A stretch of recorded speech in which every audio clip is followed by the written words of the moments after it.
In Saints Row 2, if you break out of the map's limits and escape out of bounds in the wrong place, you'll be hunted. In these empty, desolate parts of the map, you are not welcome. As you explore, a dark, mysterious figure will be searching for you. And if you're unfortunate enough to be caught, your copy of the game will forever be broken beyond repair. But that rumor is ridiculous. It's the type of thing you read in a bad creepypasta in the 2010s. It's a playground rumor at best. It's so unbelievable. But here's the thing. The freezer wasn't just some playground rumor. It was actually true. All of it.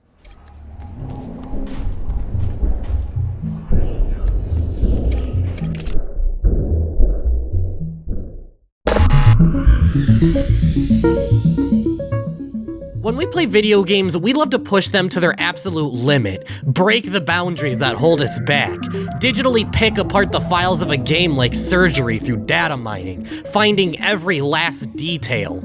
We were never intended to explore video games like this, but there's a certain thrill in digitally trespassing somewhere where you're not allowed. The Saints Row freezer wasn't intentionally added by game devs to brick people's copy of the game. In fact, no one's even really sure how it exists, but it raises an interesting question. What would happen if someone were to maliciously program something that hunted you when you break the boundaries of a video game? Something that punished you for digitally trespassing where you don't belong, and stopped you from discovering something that you weren't supposed to. Enter Interloper. It's a web series / ARG that delves into that feeling of digitally trespassing, and it's a series I've already covered on my channel.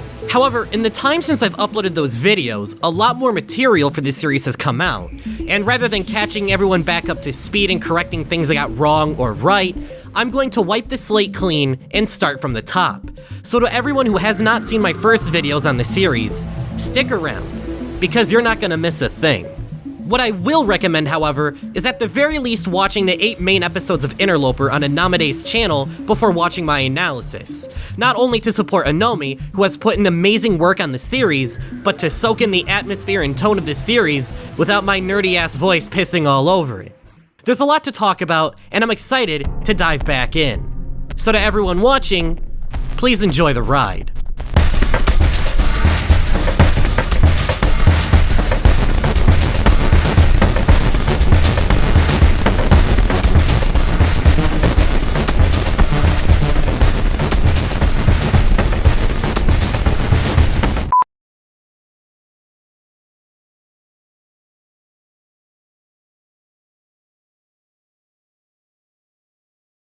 Wow, what a great day to be in my favorite map, 2 Fort. Ah, the Umbrella Man is here! Whoa, you've come to deliver me the Interloper combo meal, consisting of the curry-flavored Gamer Soups and Gamer Sup's iconic lean-flavored drink? And look just how happy Joe Biden is. Oh me, oh my, I can't wait to dig into this scrumptious meal and feel energized for my epic gamer session I'm about to have. And look at all these other cool products. Now this does put a big silly grin on my face. Wait, what's that, my friend? You're saying that by using promo code THEWHAT on the day this video releases, you get free shipping for orders over $39.69? And then after that deal expires, it becomes 10% off of your order? Well, thanks, Gamer Sups! And if you don't order using my code, I'll shave off all of my hair and go bald forever. And no one wants to see that. So use code THEWHAT and get yourself an Interloper combo meal of your own. I love lean!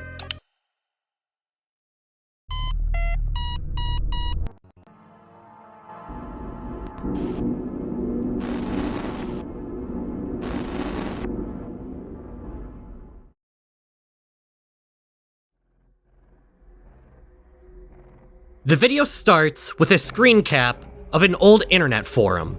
The OP asks, anyone see that weird graffiti in Ravenholm? It's in the beginning part of the dark alley part. It's very creepy if you ask me. Is that a glitch or what? And when you walk up to it, there's a weird noise. Is that the G-Man? Anomi, the person researching the mystery, goes to the alleyway the forum poster described, and sure enough, the graffiti is right there. The image is a modified version of an existing decal in the game's files, and while the original Umbrella Man decal can be seen in actual copies of Half-Life, this altered version is exclusive to the ARG. So I'll save some time for everyone currently booting up Half-Life 2. No, you're not gonna find the Umbrella Man in the alley. But in the confines of the ARG, going into the Hammer editor and opening up the map file for Ravenholm lets you directly look at the graffiti's texture. The Hammer editor is what's used to make maps for the Source engine, and this will be far from the last time we'll see the Hammer editor be used in the series. A closer look at the Umbrella Man graffiti reveals that the image has been corrupted. The source of this corruption is a secret message hidden within the texture's files. Or JJ, console, interlope. Unknown command, interlope.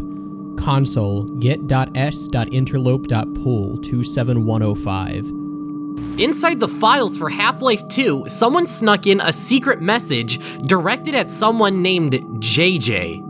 The first thought a lot of you may have had is that someone from Valve developing Half-Life 2 snuck this message into the game. However, we can't be certain that this message was actually from a Valve employee. It may have come from a different source. What this message contains is a series of commands to put in the developer console. The developer console is a tool in all Source games that allows you to put in commands to manipulate the game as you please. Of course, this means your standard God mode and no clip, but it also allows you to boot up a map of your choice and do untold wacky things. But there's no command for interloping in the Source engine. At least, that's how it seems. Anomi types the command into the developer console, and surprisingly, it works.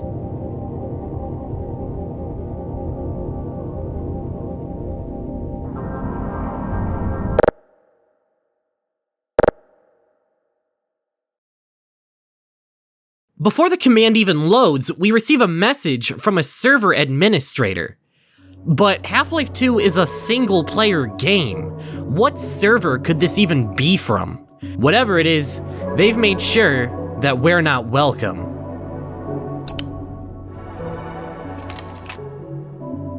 That short snippet was a demo recording. Just like the developer console, the demo system is available in all Source games and essentially acts as a replay feature. Using a demo command, you are able to record your actions and replay them in the engine. Creating a demo also generates a demo file in your computer, which contains all the data from your demo. You can record a demo, send your friend the file, and they can replay the exact same demo. Repeatedly inputting the Interloper console commands generates more of these strange demos. The player has not created these demos. They seem to be randomly generated by some sort of program.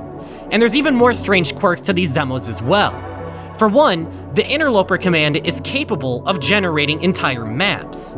This is not a normal feature of the demo commands. Another feature of the Interlope command is that it isn't just exclusive to Half-Life 2 either.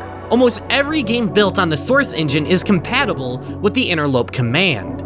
Throughout this series, we'll see many demos generated on a variety of games, and the demos that get generated by the Interlope command can often be slotted into 5 main categories.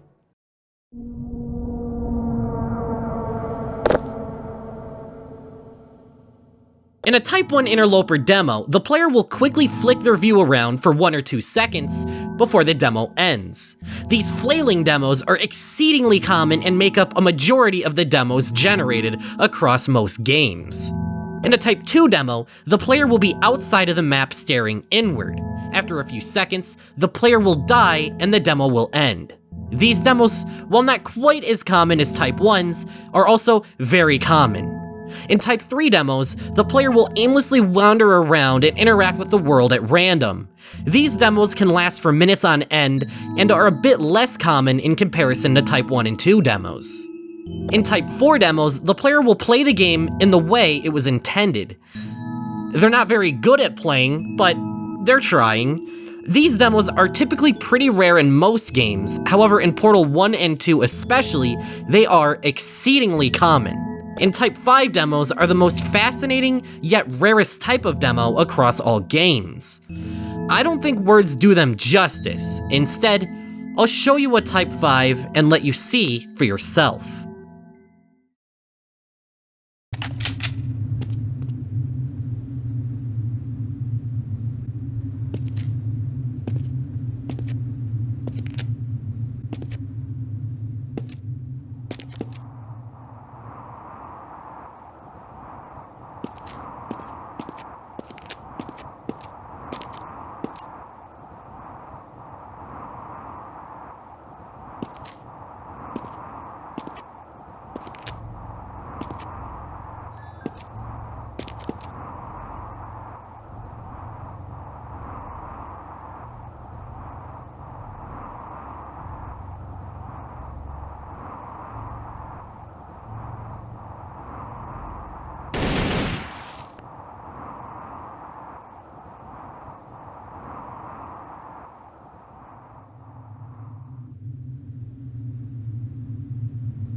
This demo seems to be from the point of view of a highly advanced AI NPC, not from a player character like we've come to expect. And something about this NPC alerts the Umbrella Men, who appear just as they do in the graffiti image.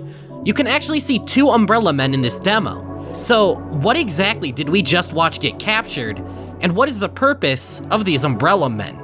Even though these Type 5 demos are exceedingly rare, Anomi was lucky enough to hit the jackpot because he was able to generate a second Type 5 demo, this time in TF2.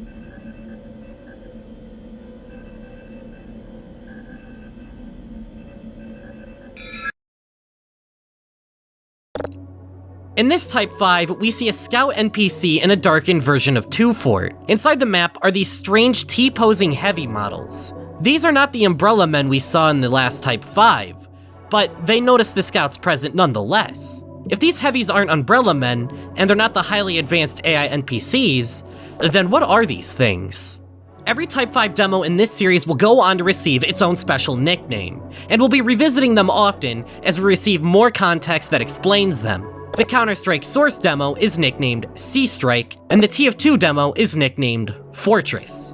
However, the Type 5 demos Anomi generated are not the only ones in existence, because in that very same Half-Life 2 forum thread from the beginning of the episode, 2 more Type 5s are confirmed to exist, named Spooky Coast and Misty respectively, both of which have seemed to have been lost to time. After a full day of generating demos using the Interlope console command, it suddenly stops working. For some reason, the Interlope command is tied to some sort of time limit. Even though Anomi has lost access to the Interloper commands due to mysterious circumstances, there's still revelations to be made, as Anomi has recovered one of the old Type 5 demos. Even though Misty is still lost, an old recording of Spooky Coast has been recovered.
In this demo, we see another strange entity. These bizarre NPCs that can move as dynamically as the POV we follow, but they seem to be under the control of the Umbrella Men. We can see 6 of them looming over the water at the end. So in total, we've seen 4 different types of bizarre entities in these Type 5 demos. The Umbrella Men, the strange T-posing entities in Fortress, these corrupted NPCs in Spooky Coast, and these advanced AI NPCs whose POV we follow during these Type 5 demos. We'll learn more about all of these as the series continues, but that is where Part 1 ends. So let's move to Interloper 2 and interlope all over the place, shall we?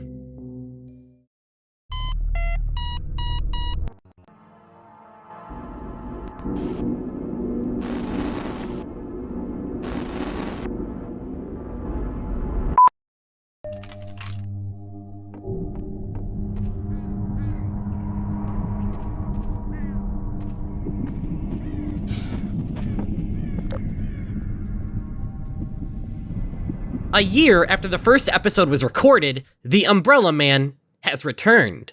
If you listen closely, you can even pinpoint the exact moment the graffiti returns.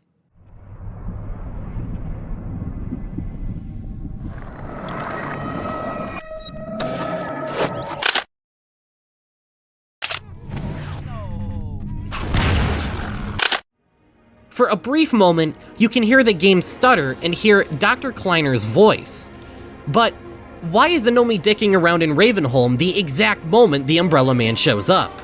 Well, for some reason, the Umbrella Man appears for exactly 1 day in November every year.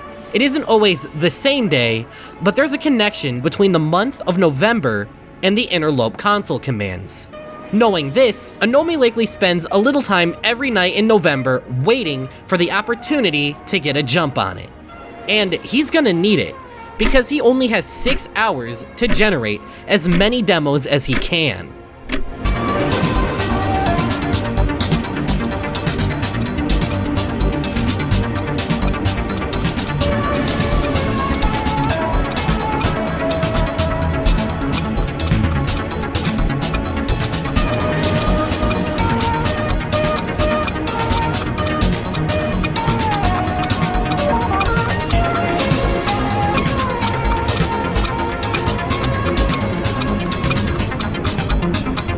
Well, while the demos are generated, it looks like we have some time to theory craft.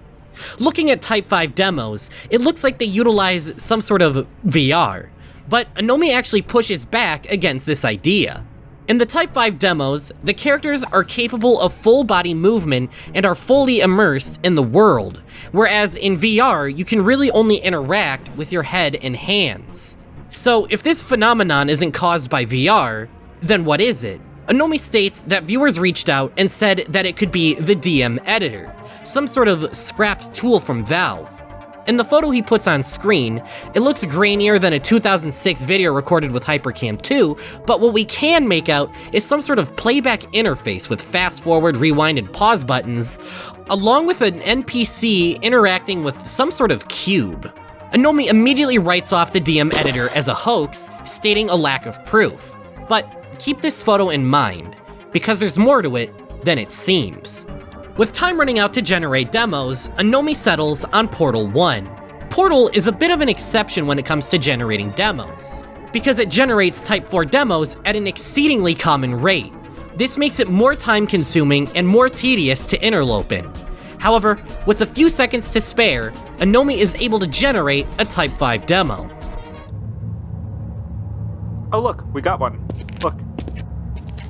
However, when time runs out, something strange happens.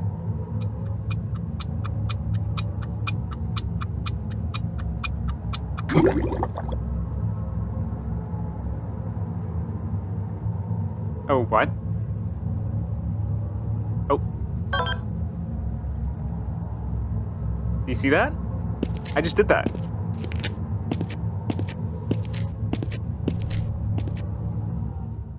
Despite starting out like a normal Type 5, things take a shift when the timer runs out and Anomi loses access to the Interlope commands.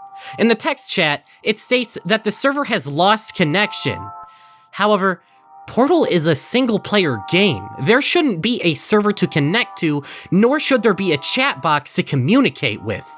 What is going on? Not only that, but Anomi seems to take control of the NPC. When clicking, Anomi places down a hint node. In the Hammer editor, these are used to guide around NPCs, but Anomi is in-game, and hint nodes are used only in the Hammer editor. How does Anomi have access to hint nodes while in-game, and why does the NPC walk towards the hint node as if it was guided by it? Looking back at the DM editor screenshot, you can see that the cube in that photo is in fact a hint node. Has Anomi somehow gained access to DM editor functionality?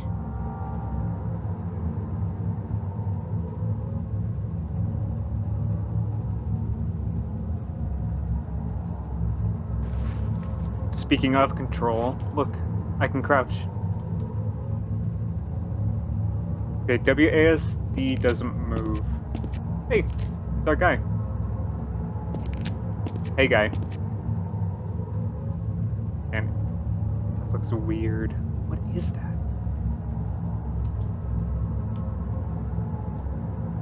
Is there anything else of note?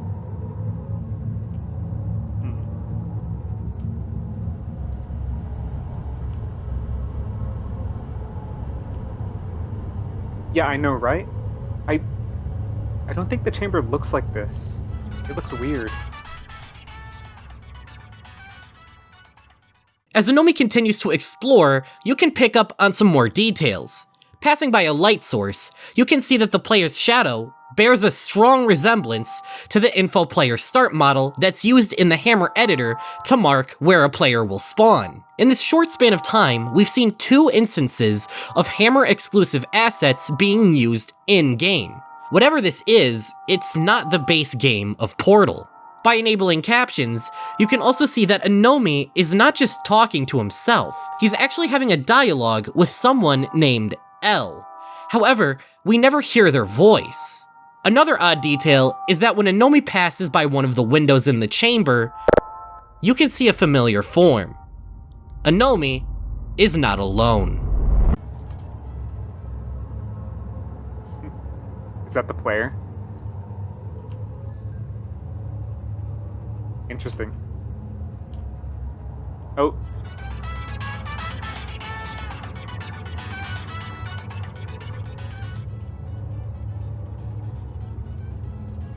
What's the name? It's like show trigger toggle.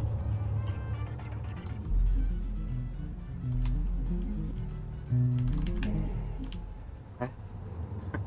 What?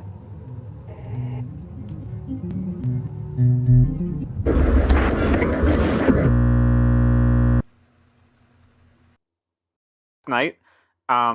Yeah, my Portal install is kind of fricked.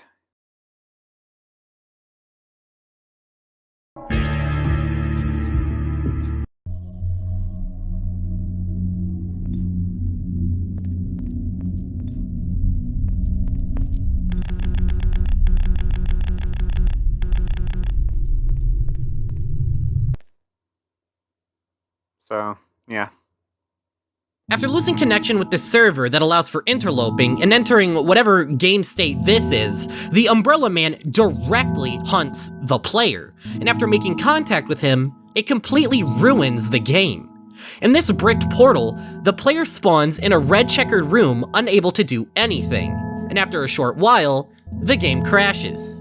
If you pay attention, you can also see a message stating that the node graph is rebuilding. The node graph is what is used to help NPCs navigate the map.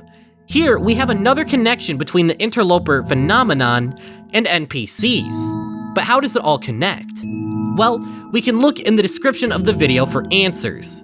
In the description is a download link for the demo files for Sea Strike and Fortress, the 2 Type 5 demos Anomi generated in episode 1.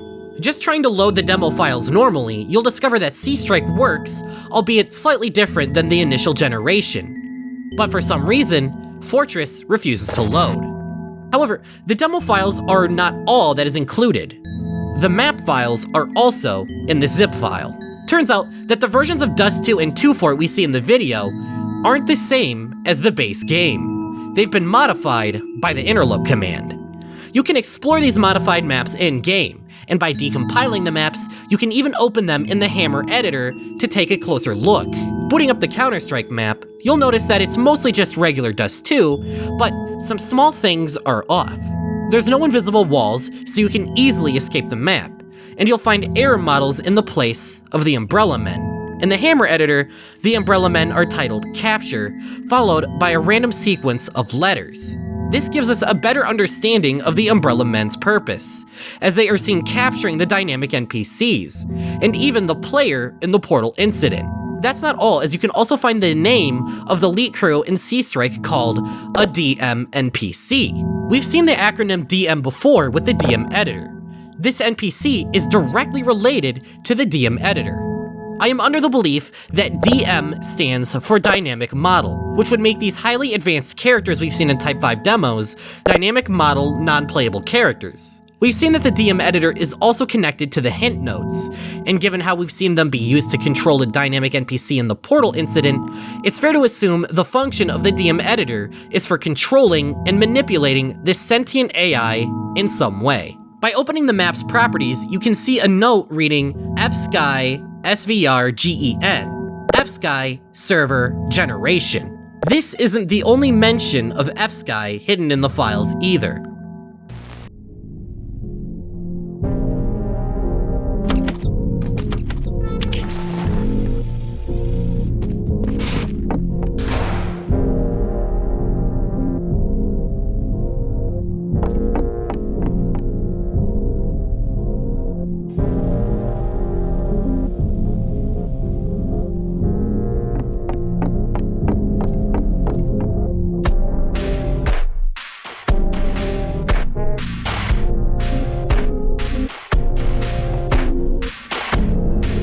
What the hell is fsky?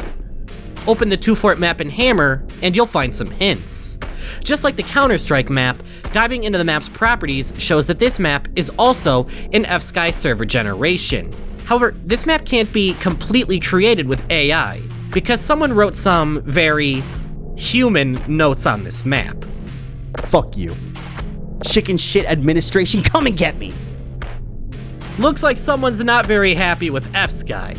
And in the Hammer editor, you can also find a player start icon staring at the fsky logo named The Tool. Interesting.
So it appears that fsky was a server hosting service that hosted servers for source games. From the censored website domain name and tagline, we can discern that fsky is a Norwegian company, and the servers they host utilize the dynamic NPC technology we see in the Type 5 demos.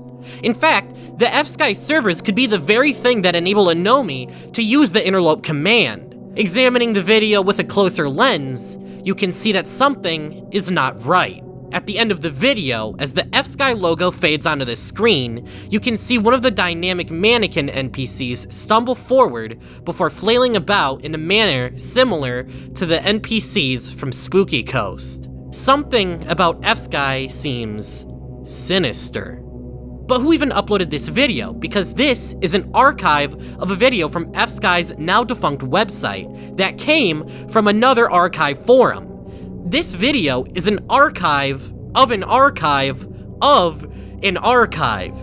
And that YouTube channel is an archive of an old YouTube account named Idamona Machinima. The Idamona channel appears to have been owned by someone nicknamed Ida, who made Machinimas, some sort of ghost hunting series, and had a mental breakdown era.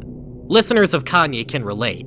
Since Ida deleted his channel, someone has taken up the mantle of re-uploading as much of his old content as they can. The first archived video on the channel dates all the way back to 2007, and boy does it show. It features Ida killing zombies in Gmod while Breaking Benjamin blares in the background. Some things were better left in the 2000s. However, at the end of the video, a woman ragdoll on a couch named Mona is given dialogue with a romantic context towards Ida. This is the Mona in Ida Mona Machinima, and in the video's final moments, it's revealed that everything we just watched was actually a demo recording. Ida knows how to use the Source Engine's demo system, something that would come in handy 4 years later, when in 2011, Ida would start his own series investigating the Interlope commands. Ida's investigation started a decade before Anomi's, and the directions they take are wildly different. Let's give it a watch.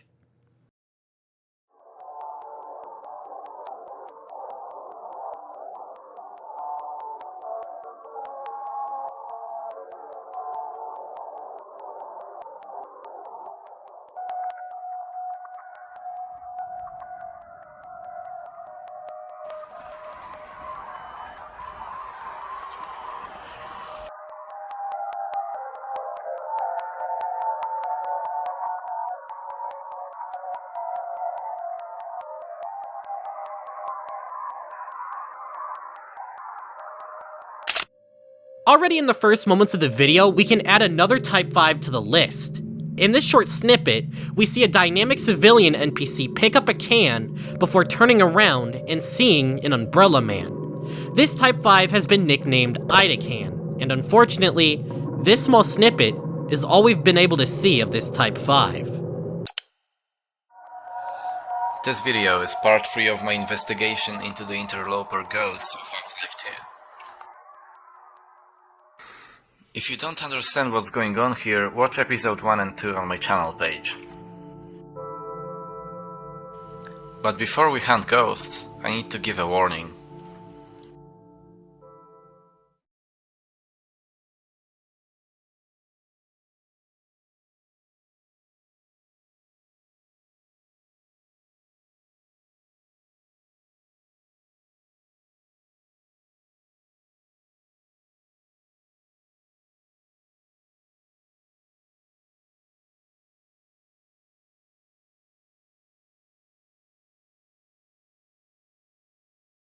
Here we see another major difference in how Anomi and Ida approach their respective investigations. During Anomi's investigation, he's very analytical and scientific. He seems almost unfazed by the spooky nature of the Umbrella Man, more intrigued by its existence than scared by it. Ida, on the other hand, views the Interloper mystery through a paranormal lens. He believes the dynamic NPCs and Umbrella Man are spirits, and the way he experiments will reflect that. Ida Mona is actually an anagram for Anamide, and the two serve as perfect foils for each other. Since Ida believes that the Interlope command is a phenomenon caused by ghosts, he created a Ouija board-like map to communicate with them. Strangely, Ida is able to generate demos on specific maps, something that Anomi hasn't been able to do. Ida specifically mentions this being an overnight process, so we can only theorize on his demo generating method. In the demos Ida generates on this Ouija map, it's usually just a standard Type 3 aimless wandering demo. However, something you'll come to see about Ida is they are heavily guided by confirmation bias. So even though these ghosts offer up mostly gibberish answers, he believes they are genuine answers.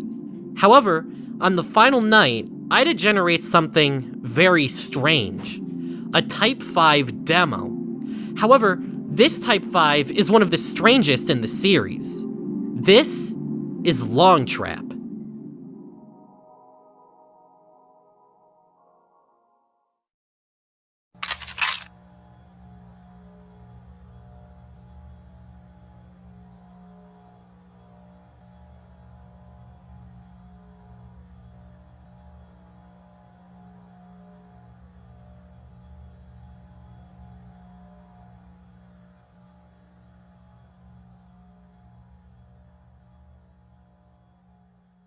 I have never seen a demo like that.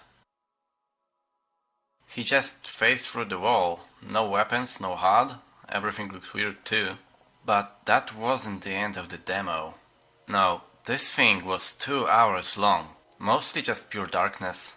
However, what I'm about to show you is what happened at the end of the 2-hour demo.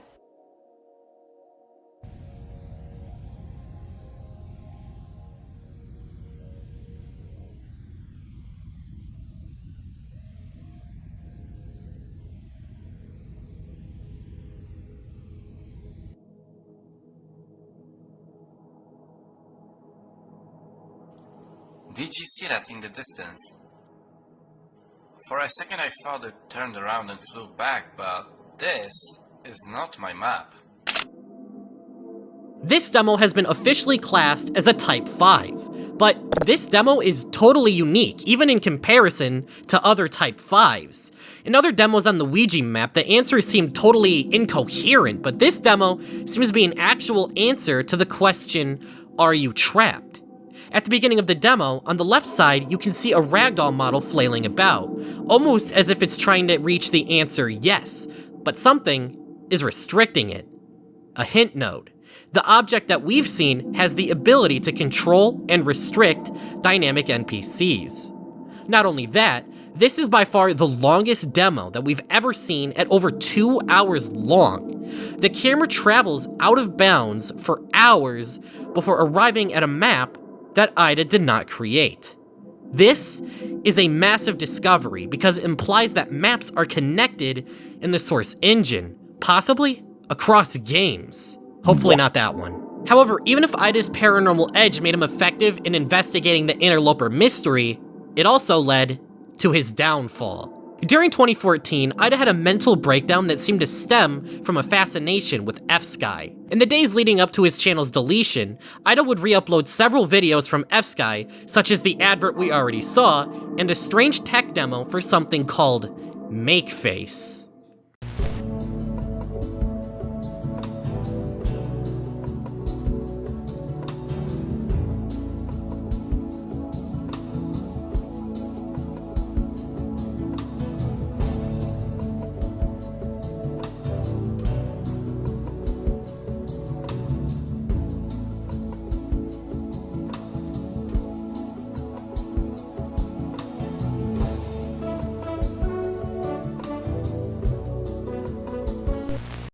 The short snippet gives us more of a taste of the strange experimentation F-Sky was doing with the source engine.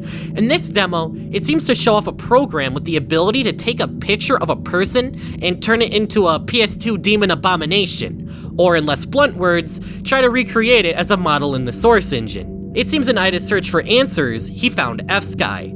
However, shortly after getting obsessed with F-Sky, Ida would break down and delete everything, with this being his final video. The description reads, "You win, I quit. Now leave me alone. This is my last video. In a few hours from now, I will delete everything on the channel. Just posting this video as proof, then I'm gone. Deleting my YouTube and Steam and server. Goodbye and fuck you."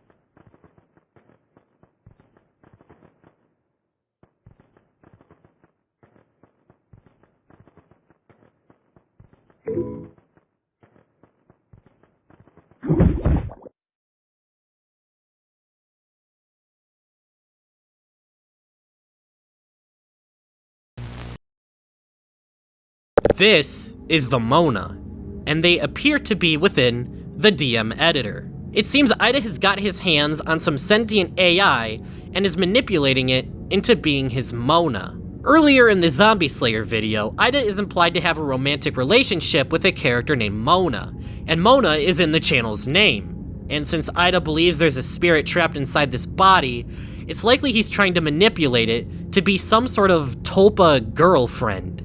Ida's mental breakdown was the result of using F-Sky technology to create a robot ghost waifu. The AI trapped inside this AI ragdoll body having no choice but to be tortured into this twitching husk. All just to be deleted anyway, like a file on a computer. And look at what deletes the Mona, a red error sign that hovers slowly over and causes it to drown. I'm under the belief that this error sign is an umbrella man, as error signs have been used to represent them in the past, and the drowning sound effects the modem makes follow the motif of dynamic NPCs in drowning. Perhaps the original function of umbrella men was to serve as some sort of delete tool in the DM editor, but for some reason, they spilled outside of the program and into the source engine itself. Anyways, here's Gary Man eats a taco and dies.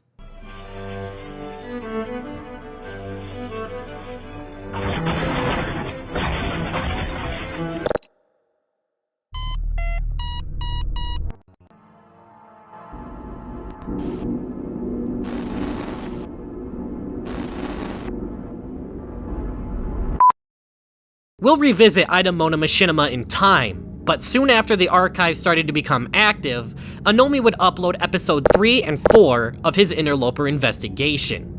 I'll mostly be skipping episode 3 because it's mostly a recap of material we've already been over, and episode 4 starts with a revelation made at the very end of episode 3. After the Umbrella Man encounter of episode 2, Portal has been totally bricked. The game spawns you in this empty checkered void, and after a few moments, the game will crash. However, this isn't the only version of Portal available on PC. There also exists Portal RTX, a remaster of the first game that adds fancy lighting effects at the low cost of owning a $10,000 God gaming PC to avoid starting a house fire. Booting up this version of Portal shows it's just as broken as the base game. However, it doesn't crash. It stays open indefinitely. And there's a hidden feature of this strange Portal build too. Now, if you don't know, the Source Engine has a limitation where you can't have two source games open at the same time. TF2 and Portal RTX are both source games, and I shouldn't be able to launch both of them. And yet, for some reason, I can. Now, you don't see anything out of the ordinary here. This is all just normal.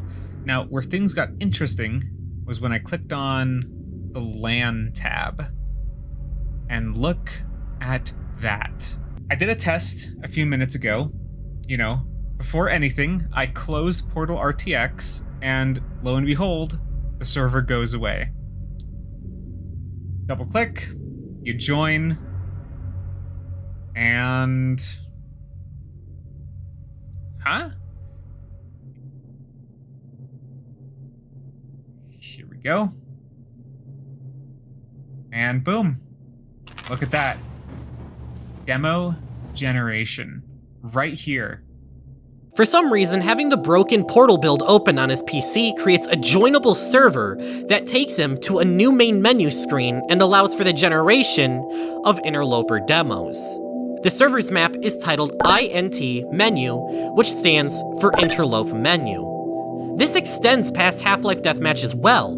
All multiplayer source games are compatible with this new feature, even Portal 2. Despite it not being National Interloping Day in November, Anomi has just gained the ability to generate Interloper demos again. In a livestream event, Anomi spends about an hour and a half across multiple source games, generating as many demos as possible. And while generating demos for Half-Life Deathmatch, Anomi generates a Type 5 demo named White Room. Here is that demo.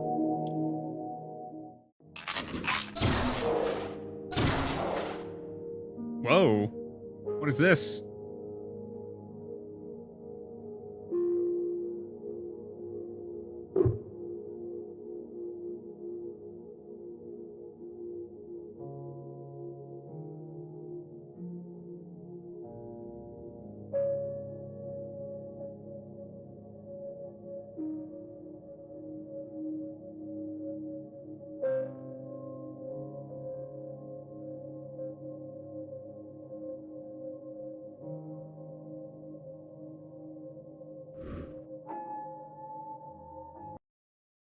This is a very strange demo. It's most comparable to Longtrap, but even then, this demo is wholly unique.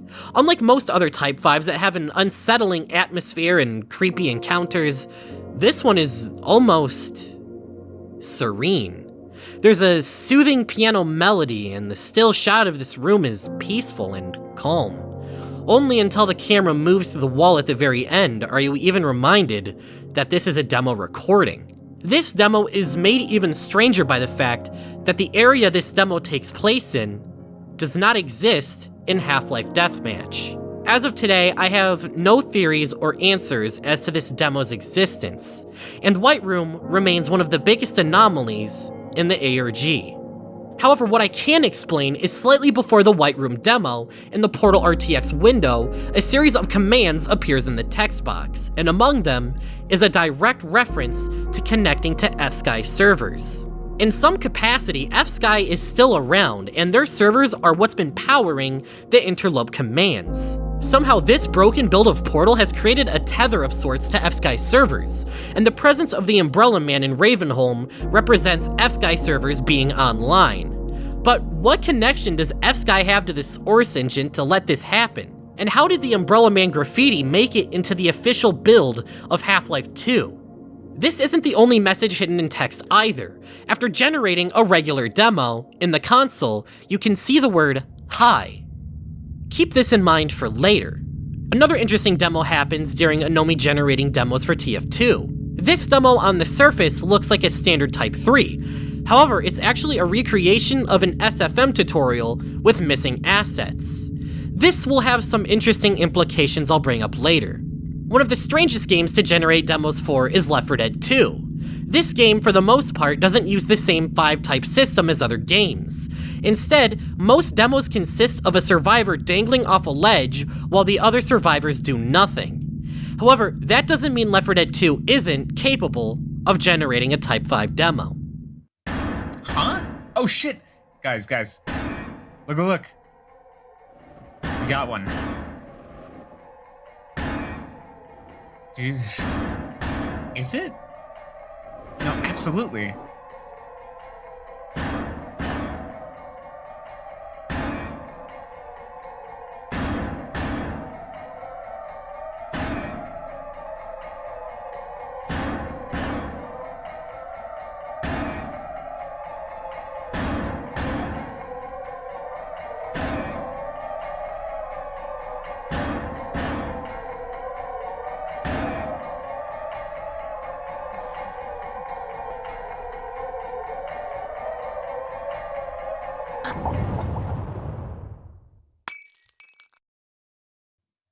Wow. This Type 5 is titled Ellis Floor. You may have noticed in the bottom right corner that during the demo, Portal RTX started moving by itself again. The player is placed in a brand new area with gray floors. Both Type 5 demos Anomie generated so far have elicited a reaction from RTX. The things that happen between both applications are connected. The demo itself is strange as well. For some reason, Ellis is incapacitated and missing an entire arm. While incapacitated, an entire horde of zombies runs past Ellis, ignoring him, as if they're running from something so dangerous they can't even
too. And if you should know anything about Interloper by now, it's that when Anomie starts playing with portals, crazy shit starts to happen. Just like Portal 1, Portal 2 generates mostly Type 4 demos. However, during a couple of these demos, Portal 2 and RTX seem to sync up.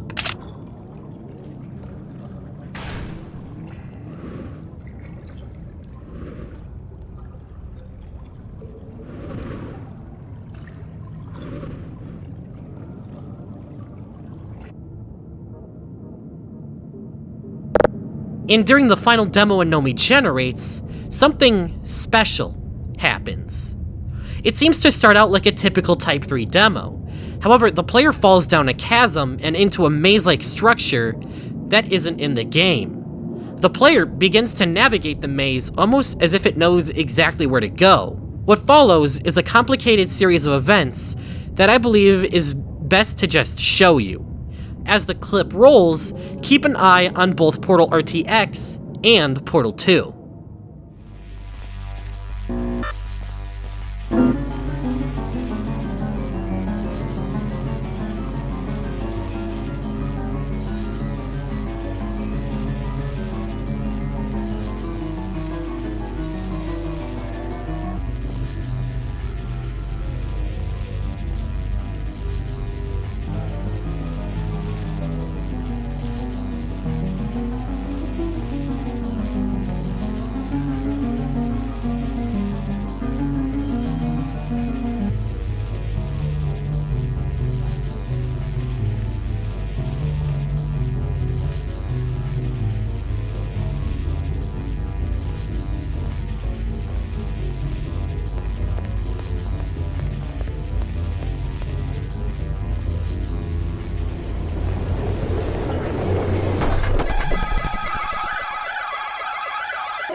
Once more, the demo on screen and RTX sync up, with both walking towards something without input from Anomi at the same time.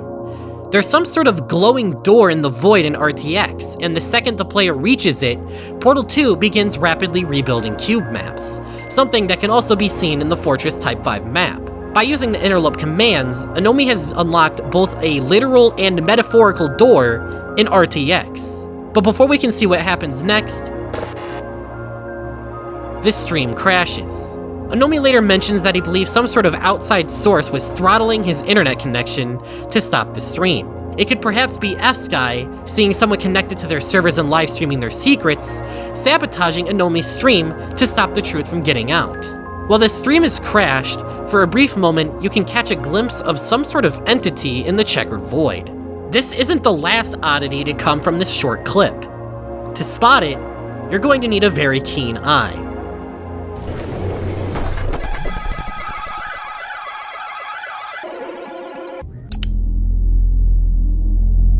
What is the source sample tool?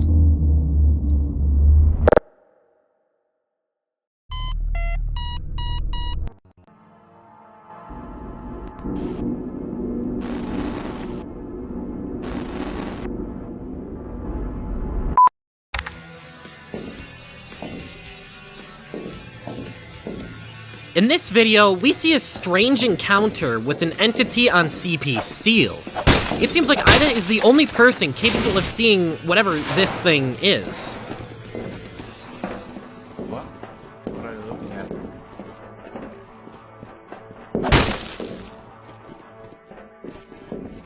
Earlier in Ida's ghost hunting video, Ida shows screenshots of what he believes to be his game being haunted. It appears we're about to watch one of those encounters play out on video. At the beginning of the video, you can see the entity cycle through multiple forms before settling on a T-posing scout. This could possibly be the same type of entity we saw in the Fortress Type 5 demo. What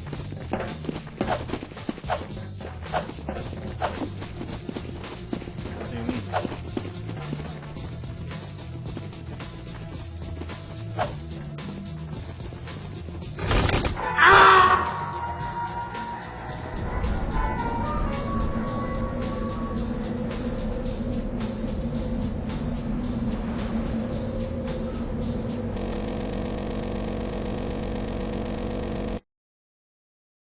Looking down in the description, we get a little bit more context as to what's happening in the video.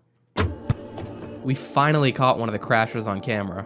I also tested and confirmed my hypothesis on what these ghosts are doing. My TF2 has been unplayable due to crashes and blue screens. I'm surprised this video works. We can also confirm my thesis. See the map at the end. So it appears that Ida calls this entity a crasher. A fitting name seeing as they crashed the game when encountered. I don't believe these are the same type of entity as the Umbrella Man, however. In every appearance of the Umbrella Man, they seem calculated, purposeful. But this Crasher acts more mechanically and erratically, more machine-like and less intelligent. But what hypothesis does this video confirm, and what's the point of the map at the end? Well, Longtrap already showed us that maps are connected in the source engine and can be reached by flying through the void.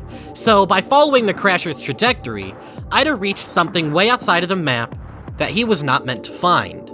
This video was uploaded in 2012, but in 2014, after Ida's breakdown and channel deletion, he would give someone a new video.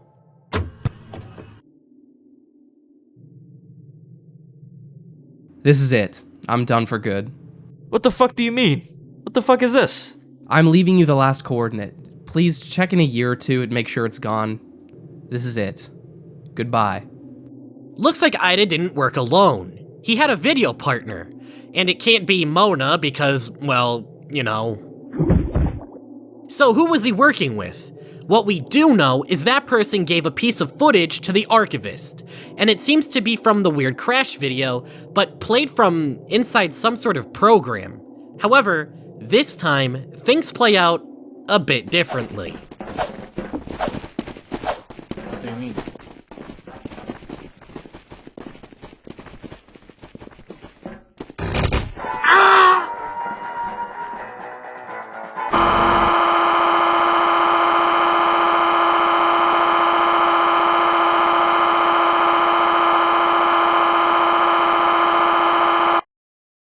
Did you see it? Let me play it back for you.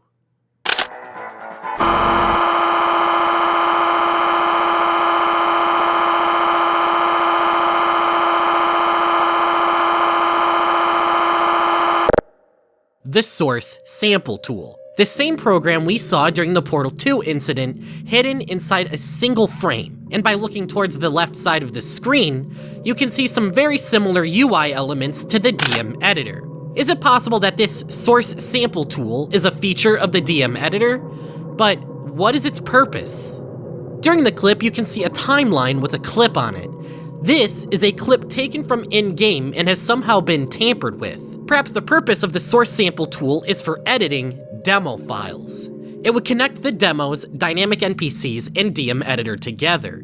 As for the coordinates in the video's description, no solution has ever been found. But maybe it's a series of coordinates that could be used to travel the infinite world of the source void. And while we don't know what the coordinates are for, we'll see Anomi's search the void in episode 5 of Interloper.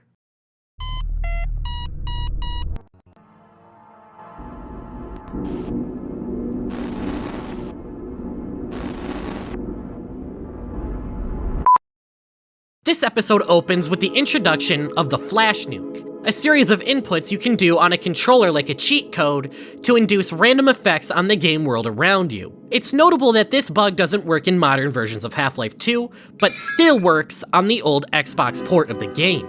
The effects the Flash Nuke can have on your game can range from changing the color of your crosshair to completely distorting the world around you. There's no direct correlation between Flash Nuking and the Interloper mystery yet, but about 7 minutes into the episode, Anomi loses focus and pivots the attention back to the Interloper mystery.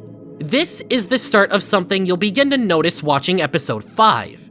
It seems a bit scatterbrained. There's multiple parts of the video where the editing isn't quite complete, and there's multiple moments where Anomi says to cut things out that remain in the video. Hey everyone, Anamide here. So, I'm unsure if this is going to be a full video or not. If this is a full video, cut this part out. If this is not a full video, leave it in, because I need some filler. The first few episodes of this series never seemed like this. Anomi used to be the one in control, but it's almost as if someone's in charge of Anomi now.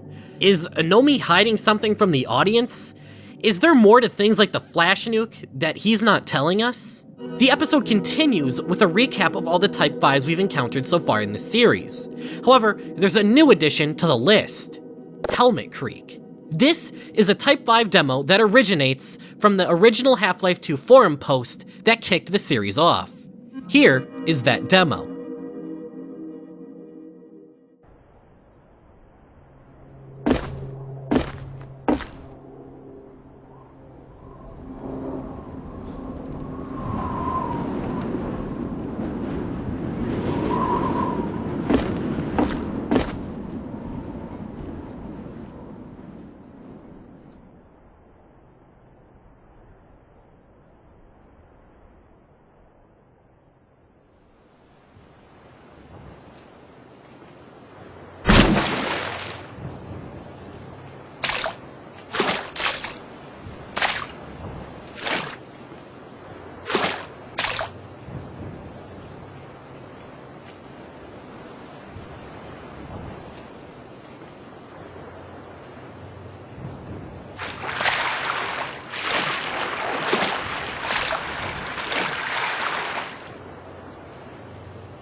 The puzzle pieces are slowly coming together. In this Type 5 demo, we see a dynamic NPC get toyed with by some sort of entity. It flies around and spawns hint nodes to control the dynamic NPC, just like Anomi did during the Portal 1 incident of Episode 2. Eventually, the entity grows bored of the NPC and deletes him. Helmet Creek seems to be a Type 5 demo taken from the point of view of a dynamic NPC in the DM editor, with this floating entity likely being controlled by a human, much like the Portal 1 incident. And if this clip isn't enough to prove it, the next discovery Anomi makes will. After the events of Episode 4, trying to access the INT menu won't bring you to the alternate main menu screen and enable interloping like before, but instead, it teleports you to a near-empty map consisting of just a checkerboard square in the source void. However, it's not completely empty. Remember the entity that we briefly caught a glimpse of in Episode 4? While I was exploring the void some more, while I was recording some B-roll footage, I actually did find something in the void. So I was walking around, and then I found this guy right here. I don't know exactly where he is, but I was like, that's interesting. This is the model used to represent the player in third person in Half-Life 2, and for some reason, it's hidden inside the INT menu map. Even stranger is that by clicking on a Portal RTX, which is nothing but a white screen after the events of the last episode, you can control this entity and even change the model it uses.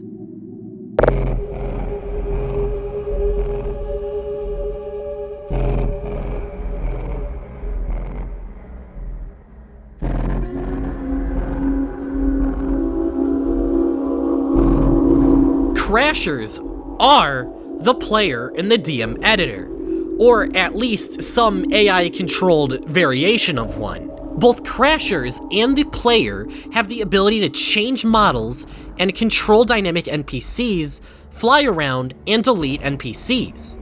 We're one step closer to figuring out the mystery behind Crashers. However, there's even more to Portal RTX. Anomi discovers by recording a demo in a source game and replaying it, the demo will be recreated in Portal RTX in a grayscale, textureless version of the world. Anomi has just found the perfect tool for venturing into the source void. Just pick a direction and fly until something happens, sometimes for hours at a time, and sometimes to nothing at all as the game will simply crash. However, after multiple unsuccessful ventures into the void, Anomi finds something.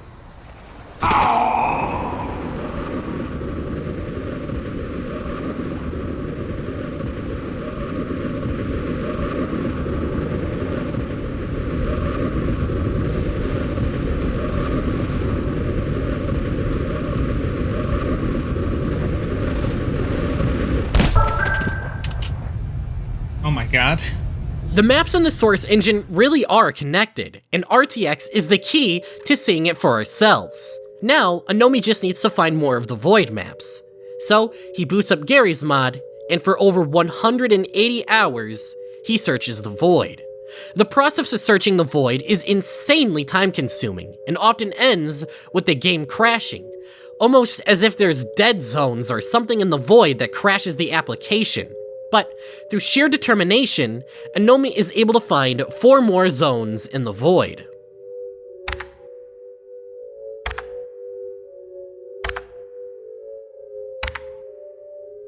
The video ends with Anomi showing the audience Ida's weird crash video. Since we already covered this video, it should just be retreading old territory, right? However, it's not, as there's a lot to unpack in this short clip.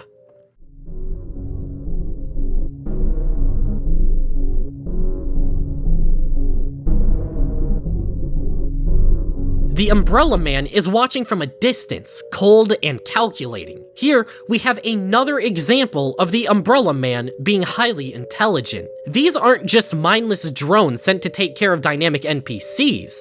There is more to these NPCs than we think. But that's not all, because this recording is a higher quality than the one uploaded to the archive channel. Looking at the bottom left, you can see that the name of the user is Johan. Could this be Ida's name? Perhaps we'll find out later, but in the meantime, why exactly is this recording in such a better quality than the one in the archive channel? That footage is so crusty you can count the pixels, yet here, you can clearly read all the text on screen. Reading the bottom of the archive channel's upload, you can see that the files for this recording were sent to the archivist from Ida's old video partner. So there's 3 parties responsible for this archived upload: Ida, Ida's video partner, and the archivist. If Anomi is able to get this recording in such a high quality, is it possible that he or someone he knows is the archivist? And if so, why is he hiding that from the audience? Is Anomi really as trustworthy as they paint themselves to be?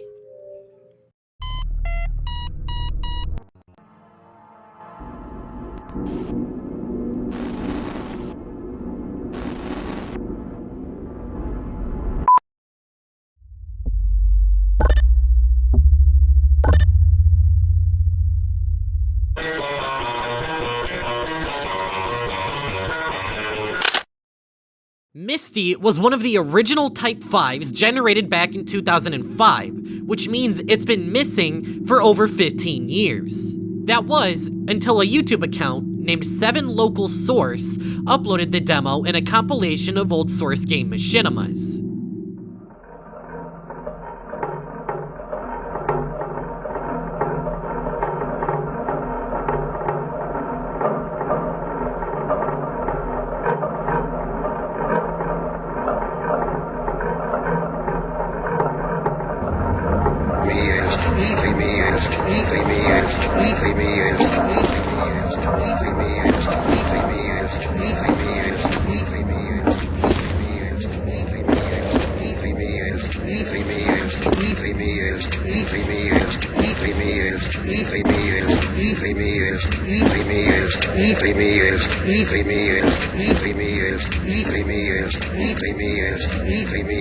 In the video, a dynamic NPC drags a body of a Cheeple model through City 17. To the unaware, this model is used to save resources when rendering civilian NPCs from far away in Half-Life 2. This model is not intended to be viewed this close up, and their low poly count and low texture quality gives them an unsettling appearance. The Cheeple model keeps repeating the same phrase, and I've gotten plenty of comments as to what they believe the thing is saying.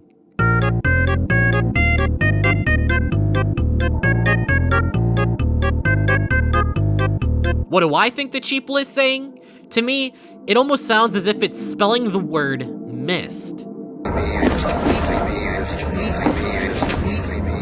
Whatever it's saying though, the dynamic NPC wants it to shut up.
No fiddle. No fiddle.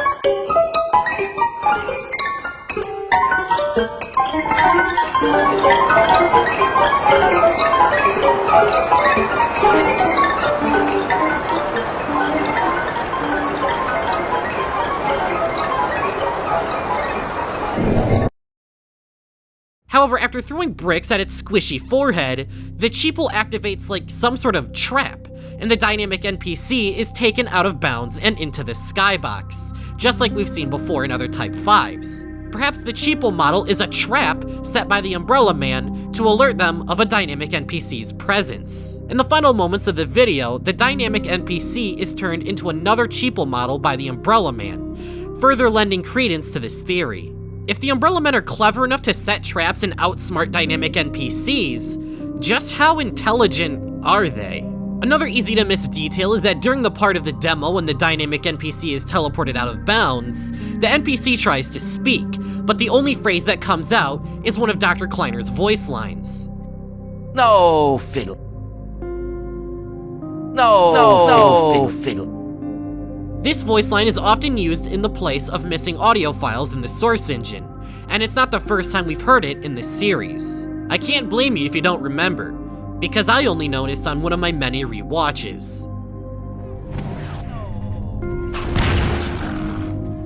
The exact moment the Umbrella Man graffiti returns to Ravenholm, this same audio clip can be heard. Just like the wind chime sound effect that signifies the Umbrella Man's presence, there is a clear correlation between this Dr. Kleiner voice line and the Umbrella Man. Later, Misty would be uploaded to Anomi's channel mostly unedited save for one addition. On the bottom right side of the screen, there's the name of a website.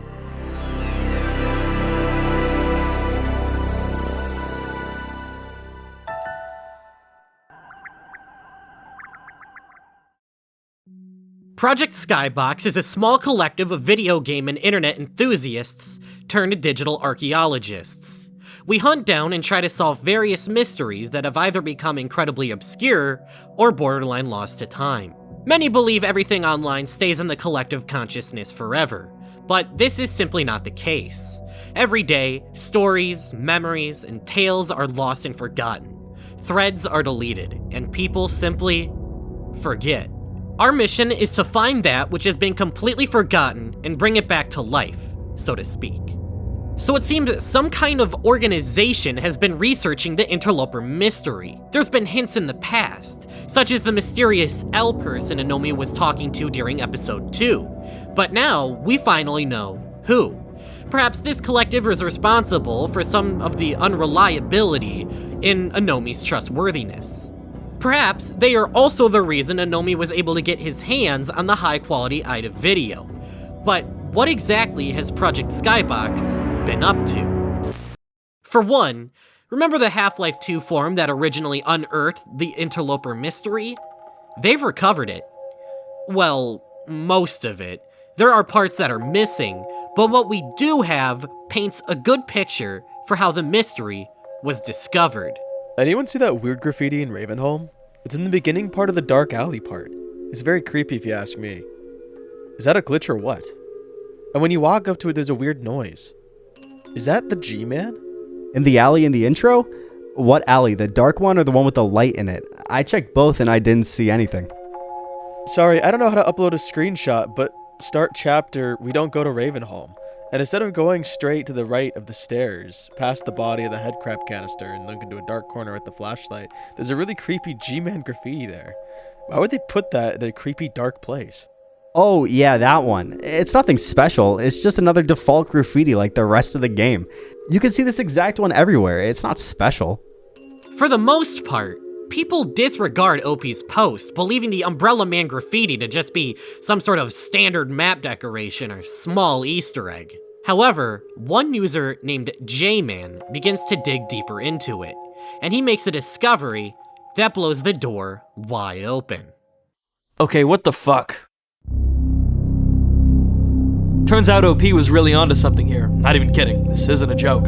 So I was searching through the graffiti textures because I was making a level for my mod, when I noticed that there was only one Umbrella Man graffiti in my files. Which was weird because I remembered searching for the dark variant last year because of this thread. Out of curiosity, I dove into it with a hex editor to see if it's some kind of Steam server error or something, but I found there's a freaking ASCII message embedded inside the image.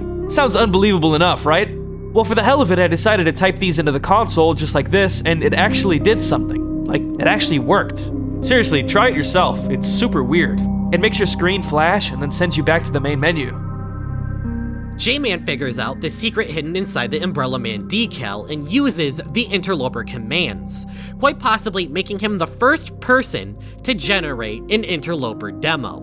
Although the other people in the thread are skeptical at first, they'd eventually try the commands for themselves and rapidly generate demos. It's worth noting that in 2005, during the thread being active, the F-Sky servers were likely still online, so people could generate demos without worrying about any time constraints. Included among many of the demos people generated is this demo generated by Ugrox7.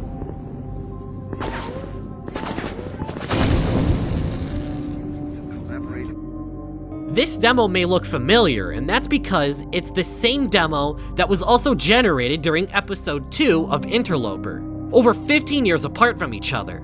Perhaps the interlope command doesn't randomly generate demos on the spot when you type the command in, but rather pulls them from the F-Sky database and transfers it to your own PC. It would make sense as to why the command interlope is titled get, because you are getting a demo from the F-Sky servers. This implies that there could be a full version of the Type 5 portal demo Anomi generated in episode 2. But since the existence of this demo is purely hypothetical, I won't be including it in the list of Type 5s. As people generate demos, more and more interesting things start to happen. A user named 7LocalSource is entirely skeptical of the situation even after other users start generating demos. And this person would go on to be the one to upload Misty to YouTube. An unknown user seems to generate a possible Type 5 that involves Barney from Half-Life 2 dying that's never been seen. And this thread is also the origin place of Misty, Spooky Coast, and Helmet Creek.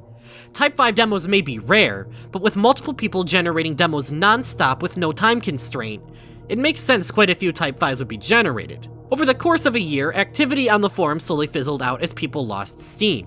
But if 7LocalSource has shown us anything, it's that some of the people in this thread may be more important. The last tab on Project Skybox.net is a short cryptic passage entitled Digivision's 91 Showcase 22.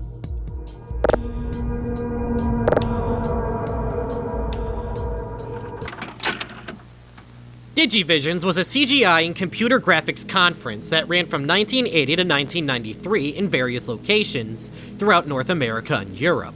Digivisions was a somewhat closed-door conference restricted to professionals to show what they were working on and what their teams had achieved in the growing field of computer graphics. Conference locations were held in small venues spanning about 3 to 4 days of talks, showcases, and promotional videos for upcoming technology.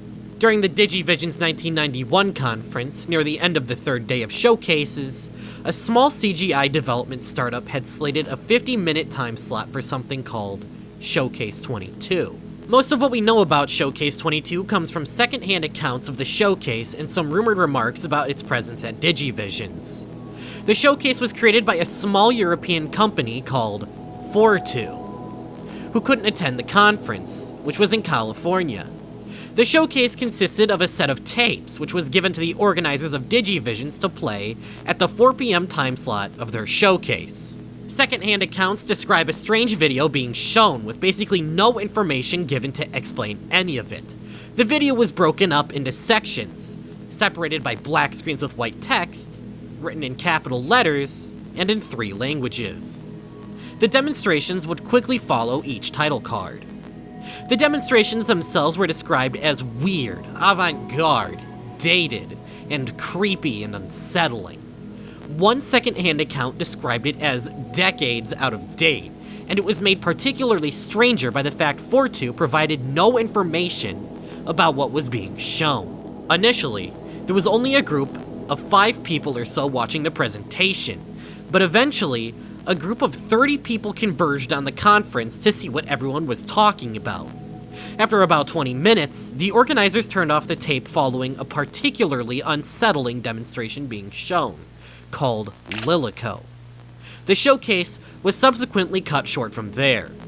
Later, the organizers and a few guests looked over the tape and found that Fortu actually sent 3 tapes, meant to be played in a sequence. They later determined that the organizers accidentally played tape 2. Altogether, the 3 tapes actually accounted for 90 minutes of the demonstration, with the first tape only offering a surface-level explanation to any of it in a sequence called The Anatomy of a World. When they tried to reach out to 4-2 for an explanation, they got no response, as the company seemed unreachable, likely due to language barriers. A European tech company interested in the idea of artificial worlds. This isn't the first time we've seen that in the series. I feel as though there are too many parallels between 4-2 and F-Sky to play this off as a coincidence, and I'm almost certain that 4-2 evolved into F-Sky. It's stated that the technology 4-2 used was out of date, and upon seeing the revolutionary Source engine and what it was capable of, 4-2 probably decided to continue their strange tech experiments with new software under a new name. Apparently, whatever they were working on was so unsettling that the people attending the event deemed it best to shut down their presentation early. And judging from the tech F-Sky has shown off, it seems they want to create virtual worlds by recreating real people and giving them sentient AI. And we've already seen the effects that kind of technology can have on people. Also, the passage makes a specific note of how segments of the tape were broken up with a black screen with white text written in all caps and in 3 separate languages. That sounds familiar.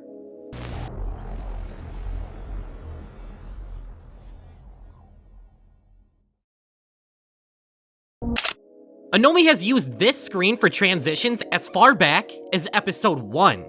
And this screen matches the exact description given by the Digivision's passage. Why has Anomi been deliberately referencing 4-2 for this long without explaining anything? As time goes on, it appears more and more that Anomi is withholding information from us.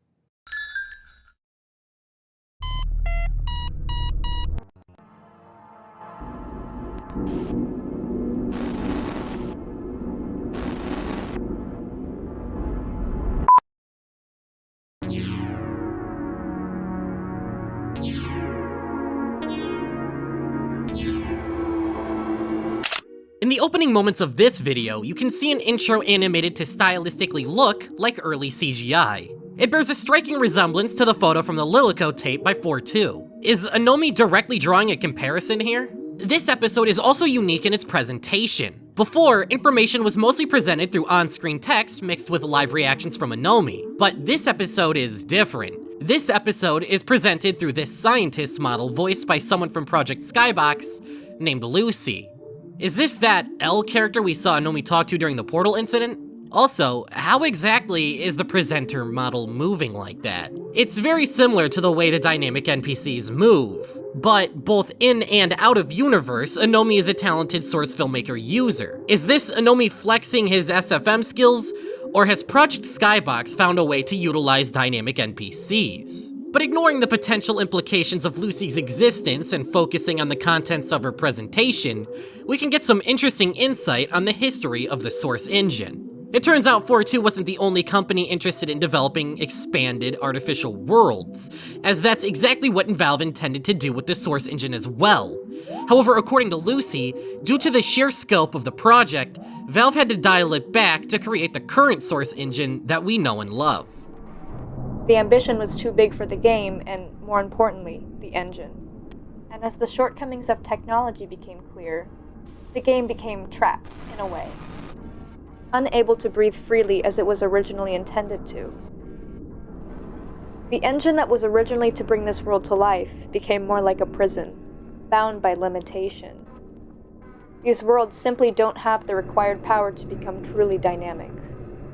They were static, merely giving off the illusion of something more. An illusion that can quickly be broken.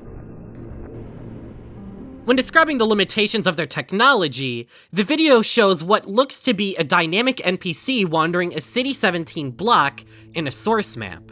Lucy specifically uses words like trapped and dynamic, which instantly connects us to how dynamic NPCs are trapped in the Source engine. This small tidbit gives us insight to how terrifying it must be to be a dynamic NPC. Valve intended to create a full sprawling world in the Source engine, but that vision was unsustainable. Imagine being a dynamic NPC.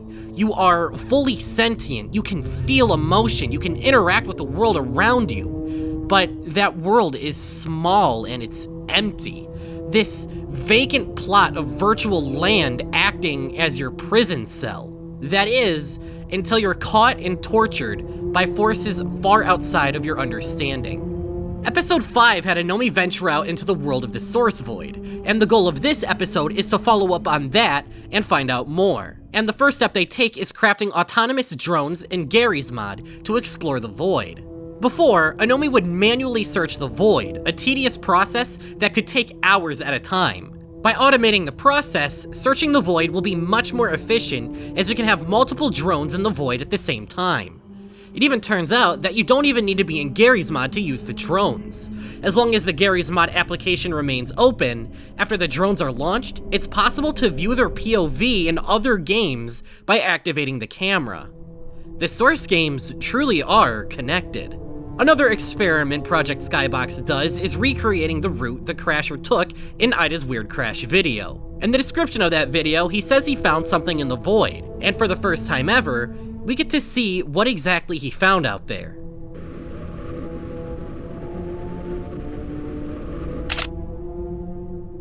A hollow cube, and inside, a random formation of 4 letters and a small square on the ground. This must be what Ida found in the Void, but what's the purpose of this structure? Anomi uses Portal RTX to get a closer look at the cube, but there's just one problem.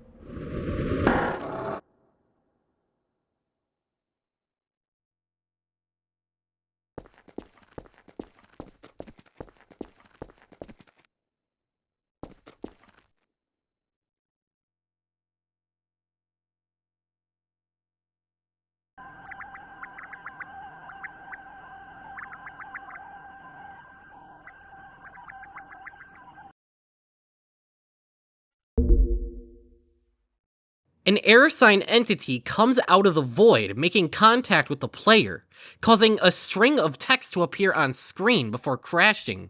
But wait, did you see that? Who's Jan?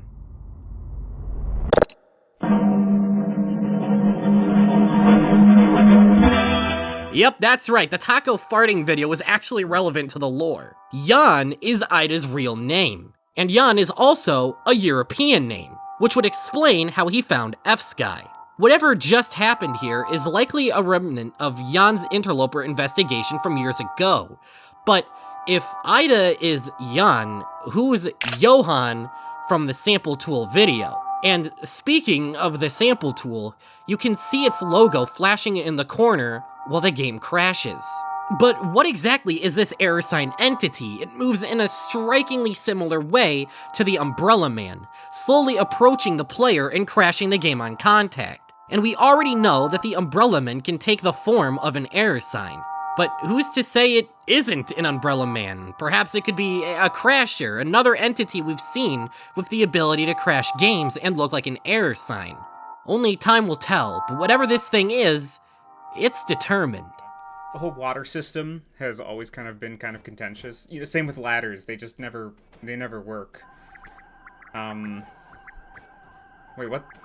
What the hell? However, even though this strange error entity seems like it would be a massive setback in the investigation, it's actually the key to understanding the Void. Every time the VRAD entity catches you, it will leave a file behind on your computer filled with information about the game's lighting. After experimenting, the Project Skybox crew finds out that you can create a camera-like mechanism of sorts and use the VRAD crasher to take a photo of areas in the Void. The downside is that these makeshift photographs are incredibly blurry, but looking at them gives you a rough idea of what areas in the Void might actually look like.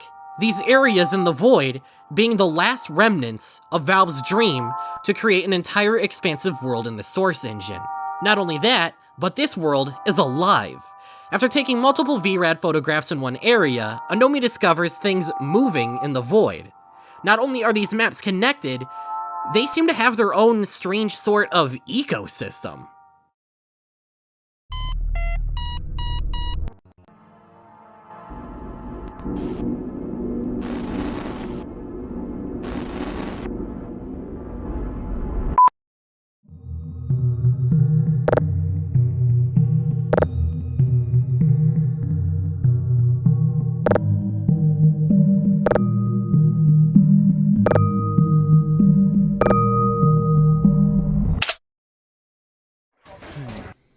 Yeah, speaking of the Interloper stuff, you know, we're doing a lot of setup, you know, for the next time. We don't know when, because, you know, I think if you guys were, yeah, it's annoying. It didn't come back in November like we thought it would, but we are ready for the next time. You know, yeah, I think we're ready. We even started working on we're making a source mod that we want to test with too. Project Skybox has created their own source mod to experiment with the Interloper mystery, and after a short while, Onomi takes off the headset to show what they've been working on.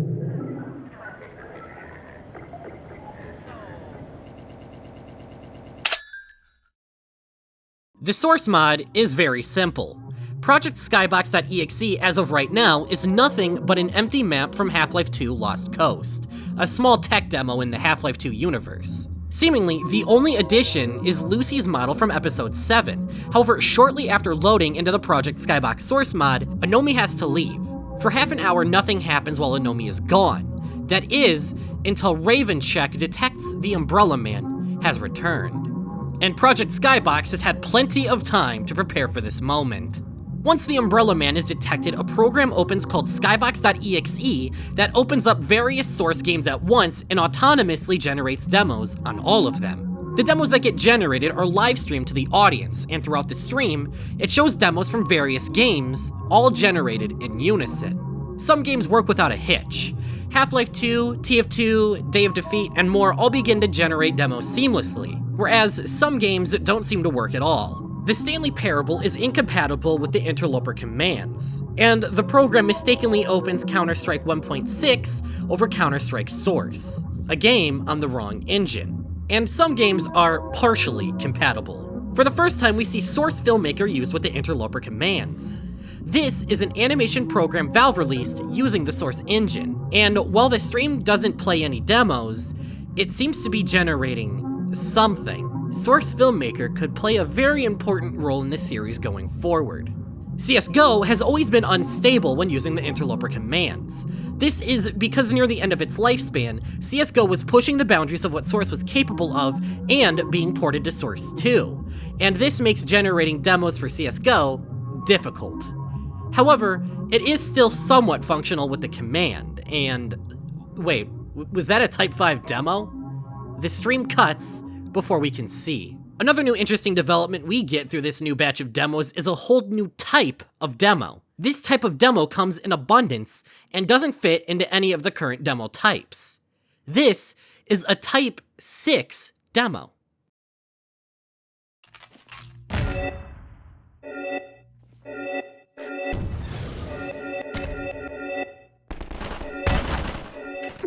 In these demos, the player character will erratically no-clip around the map deleting entities. Whereas most demos seem to be from the point of view of dynamic NPCs, these Type 6 demos are likely from the perspective of crashers, as they search source maps and delete entities that they find suspicious. It's strange we haven't seen any of these demos until now, but after all of the experiments Project Skybox has conducted in the Void, perhaps the crashers are much more active, which leads to an increase in demos featuring crasher activity. And speaking of activity, during the stream, Portal RTX is moving. Not only that, it appears to be back on the checkerboard map from before the Portal 2 incident. Something about the Umbrella Man decal being back reverted Portal, and caused it to move all by itself again. As the stream continues, many games and demos are shown, until a Type 5 demo is generated in Half-Life 2. Since the stream is pretty visually crusty at this point, I'll use a higher quality version from after the stream. This Type 5 demo has not been officially named, but in keeping with naming conventions of previous Type 5 demos, I'll be referring to this demo as Beach Dance. Besides the obvious outlier of Long Trap, Beach Dance is one of the longest Type 5s ever recorded, and in the demo, a dynamic NPC walks towards a beach at sunset. He stands at the edge of the water.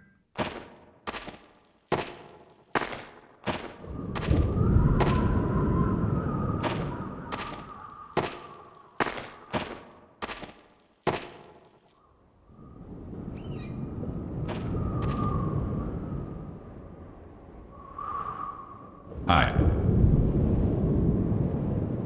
Hi. Hi. Hi. He says hi a lot. Before, through body language, we can tell that dynamic NPCs have tried communicating before, but either nothing comes out, or that iconic Dr. Kleiner line comes out instead. Here, we see a dynamic NPC with the capability to actually communicate through words, and he uses that ability to be aggressively hospitable to his new umbrella-toting friend. Hi.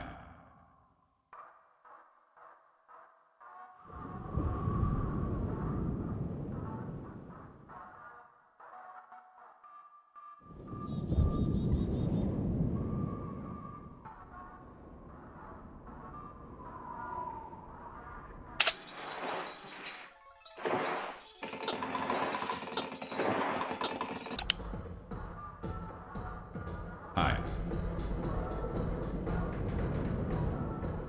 Hi.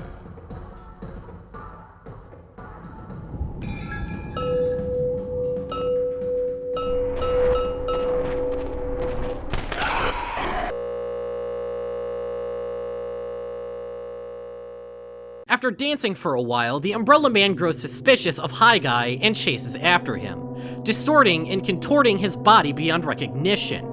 Just like the cheapo model in Misty, this radio was likely a trap laid by the Umbrella Man to catch a dynamic NPC.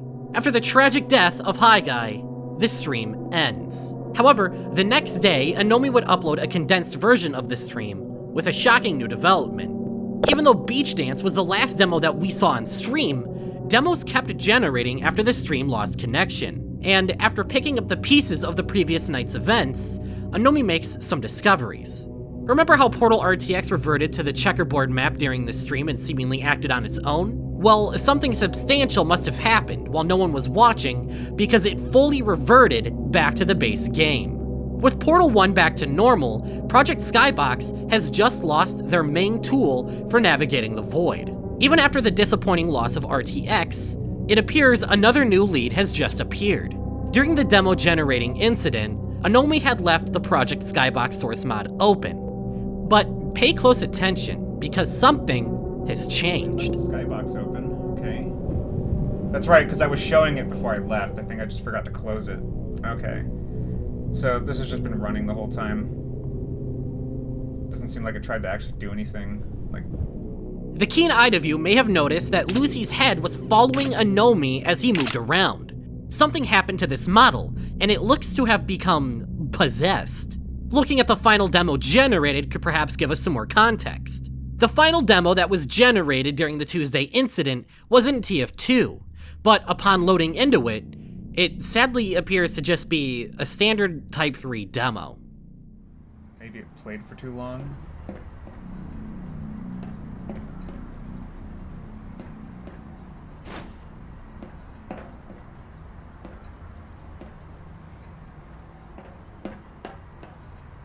Oh. But not for long. Just like the Portal 1 incident of Interloper 2, Anomi loses connection to the F-Sky server, and before, that resulted in something wild happening. Here, that is no different. In the text box, you can see a message reading bye-bye. This obviously correlates with Anomi losing connection to F-Sky, but there's also been instances in the past with hello and goodbye messages appearing in the text chat. Something is directly communicating to Anomi, and I don't believe it's F-Sky. Jeez.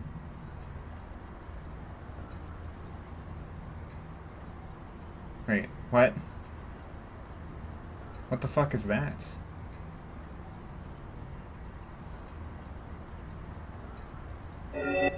What? Take that!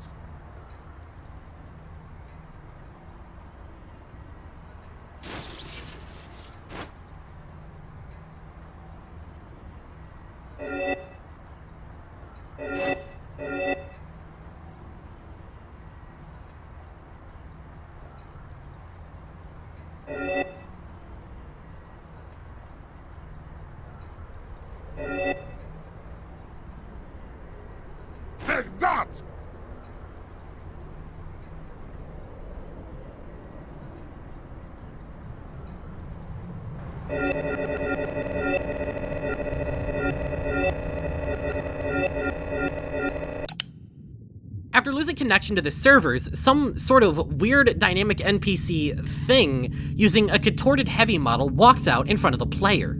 As this happens, the demo suddenly morphs into a Type 6, as the POV erratically focuses on the anomaly and repeatedly tries to delete it from the world. But for some reason, this thing is resilient and instead floats up to the sky and starts rapidly jiggling. This Type 3 Type 6 demo hybrid is by far the weirdest and most unexplainable demo generated that night, and the implications of this demo may shake up how we view demos as a whole so far. The demo starts as a typical Type 3 aimless wandering demo, but when Anomi loses connection, a second dynamic heavy NPC spawns. Two entities came from one body. But how and why did this happen? Well, my theory isn't rock solid, and it involves a very botched retelling of Kingdom Hearts lore of all things, but hear me out, I'm going somewhere with this. In Kingdom Hearts, there's two main types of enemies, Heartless and Nobodies. In the Kingdom Hearts universe, when someone dies, their soul transforms into a Heartless and their body into a Nobody. I'll spare you a 7-hour lore dump, just keep in mind that one deciding event splits one being into two separate entities. In this demo, after the connection loss, the Heavy splits into two entities, a dynamic NPC and a Crasher. Perhaps these mechanical crashers originate from being torn from their host body, just like a Nobody and a Heartless. And this wouldn't be the only time we've seen this happen either. During episode 2, this same exact thing happens as well. After losing connection, the dynamic NPC is split between a dynamic NPC and a Crasher, which Anomi has the ability to control. Does this mean Type 1 through 4 demos are from the POV of one of these unsplit entities? That remains to be confirmed or denied. This theory is just an attempt at rationalizing this bizarre event. This moment marks the end of episode 8. However, we're not done digging into the content of it. Not even close. Just like episode 2, in the description of the video, Anomi has included the files for every single demo generated during the Tuesday incident. Over 460 demos and 14 generated maps to look through.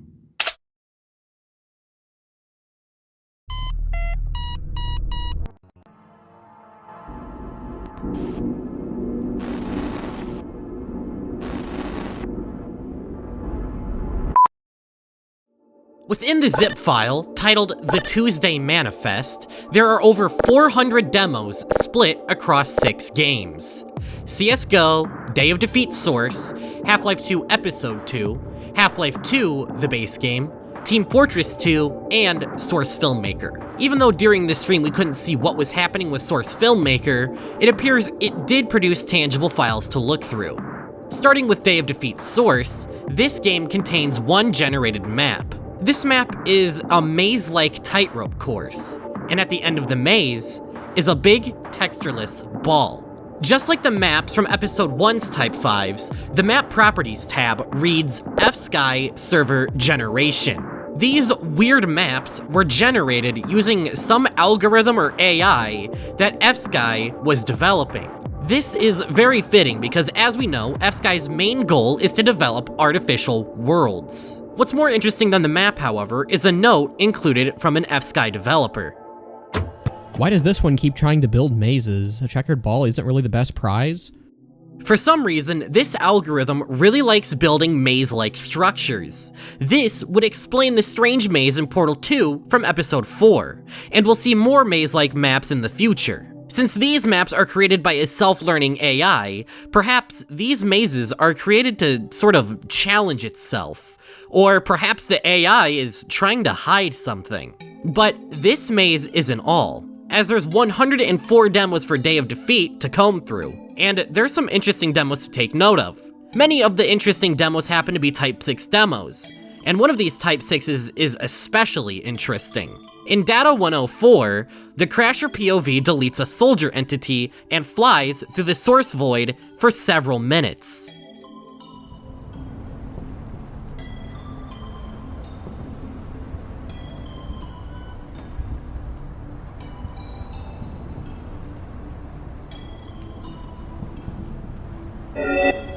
before interacting with something. This demo shows us how crashers work. They travel through the void from map to map, scouting for suspicious entities. And should they find something they deem suspicious, they delete it before moving on.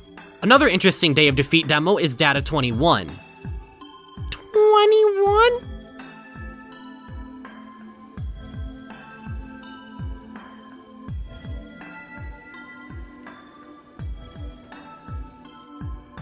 In this demo, the POV stares ahead. Behind this gate, you can barely see the model of a soldier poking out, and at the very end, the POV says hi in chat, and the demo ends. While this may seem like a small oddity at first, remember back to Ida's ghost hunting series.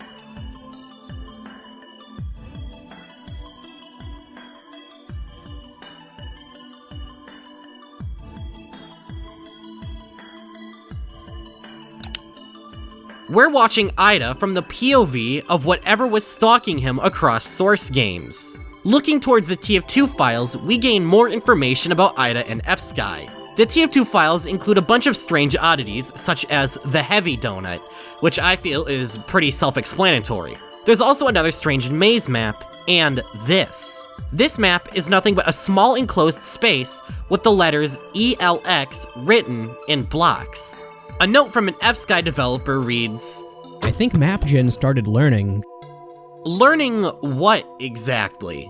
We've seen this strange writing before in the Steel Cube from episode 7. Are these structures generated as some sort of way for the MapGen AI to communicate? What is the goal of these messages? We see a similar message spelled out in a modified version of Gravel Pit.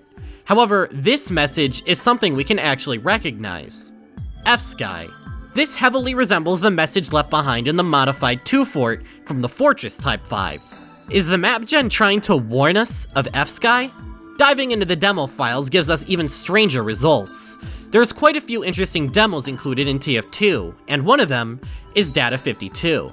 This demo shows the POV following the exact route the crasher took in Ida's Weird Crash video. Just like the Day of Defeat demo, this is a remnant of Ida's Interloper investigation. And just like Ida's investigation, the game will crash at the exact moment Ida's video did. This is because inside the demo file itself lies a secret message.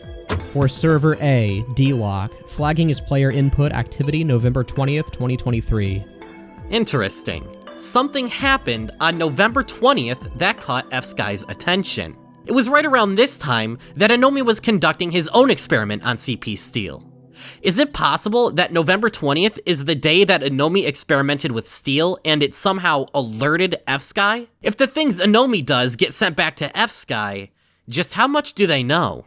Another anomalous demo is Data 43. Just like the Steel demo, this demo will crash your game because of a secret message hidden in the data file. For server A, not sure what this is or how it got here, expunging this for now, check later. Whatever this demo contains, it's so strange that not even F-Sky knows what it is. Here is the full thing. Mission begins in 30 seconds.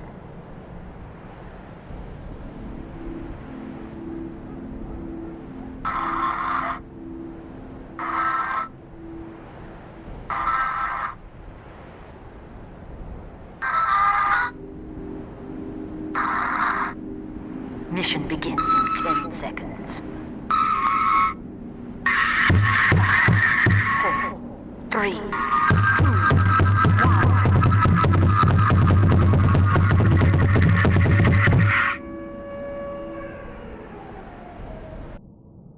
The POV uses voice chat to play the Half-Life 2 distorted trumpet song, overlaid with loud banging. Perhaps this is an NPC trying to communicate with us, but what this message is supposed to convey is beyond me.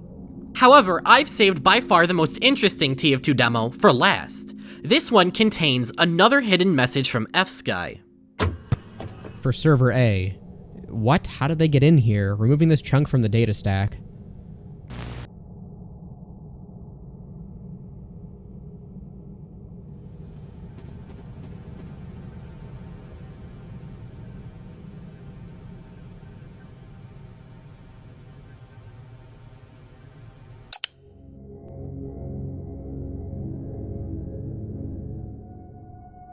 What do you mean?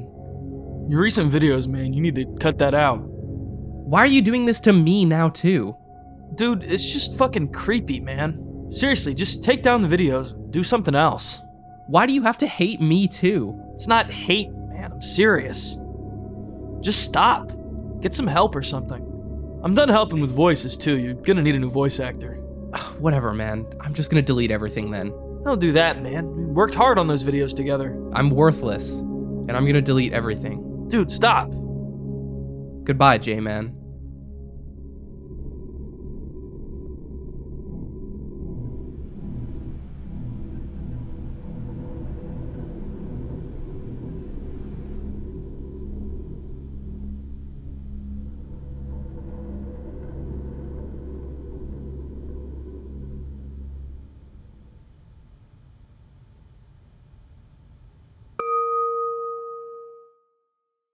This is a bombshell. We knew Ida had worked with a partner for his videos, but we never knew who or how big of a role they played. It turns out the partner was J-Man, the person from the Half-Life 2 forum to crack the code, the first person to generate an Interloper demo.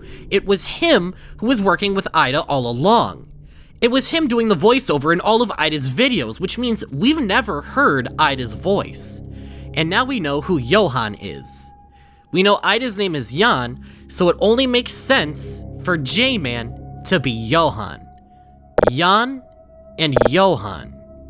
J and J. No.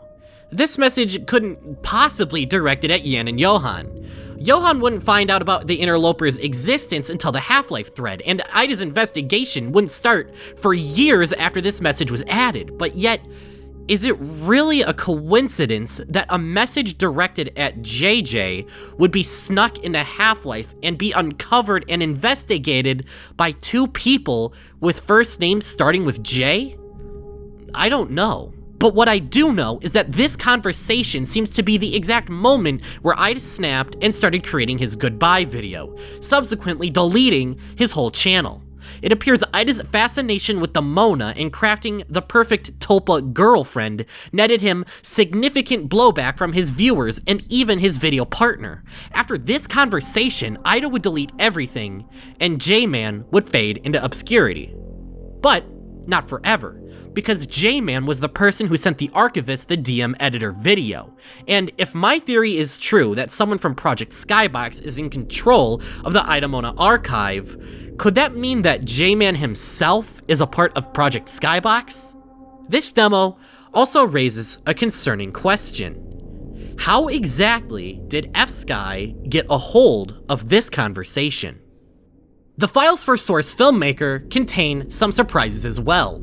The first of those surprises being that it even works at all, since Source Filmmaker isn't even a video game, rather an animation software using the Source engine. Source Filmmaker also doesn't use demos. However, the interlope command was able to generate files, demo files. So to even load the files at all, you need to change the file name from DEM to DMX. When you do load them, what you are met with are eerie clips of TF2 characters being contorted at random, strange, purposeless sequences. The SFM files are weird and uncanny, and every single one contains mentions of F-Sky. It seems they've been messing around with it too, as one of the demos features a dark empty hallway for a long period, until a boot jump scare flies at the screen and leaves a special note for you. The strangest of the SFM demos is number 35. This one takes place in the same area that Spooky Coast does. Over time, various props will fly in from all around, converging into a single place. And when they do, that is one of Anomi's void-traversing drones. Somehow, it ended up being captured in SFM. F-Sky knows what Anomi's been doing, and this demo almost seems to be taunting him. CSGO is hardly functional. Every demo lags, and some demos don't even load at all. There's a couple of interesting maps, but most don't contain any important information. I think it's safe to say that CSGO is a dead lead. However, I swear we caught a glimpse of a Type 5 during the stream.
This Type 5 has yet to be named, but for the purposes of this video, I'll be nicknaming it Office Head. This demo features these weird, giant floating head entities roaming the halls of CS Office. However, it's not the regular version of Office that these heads are in. They're in a much less detailed, darker version of the map, mostly devoid of color, resembling the RTX demo void much more than the average source map.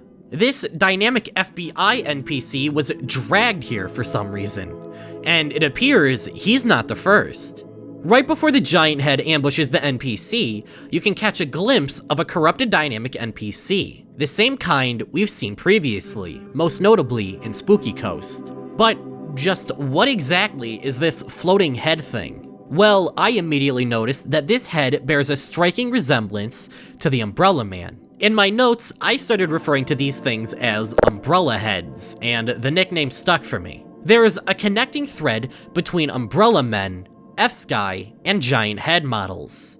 The Make-Face program. Are these giant heads the result of the Make-Face program? Exploring through the Half-Life files may give us some more of the information we need. Included in the Tuesday manifest are the files for the Beach Dance Type 5 demo. Perhaps we can learn more about the Umbrella Men there. Playing the demo on your own, you can see something fascinating. That is the actual Umbrella Man model. In the demo files we've previously received, the model of the Umbrella Man was always replaced with an error sign.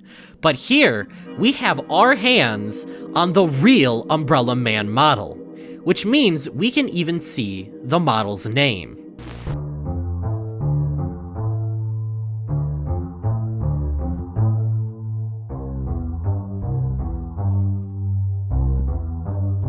Olive.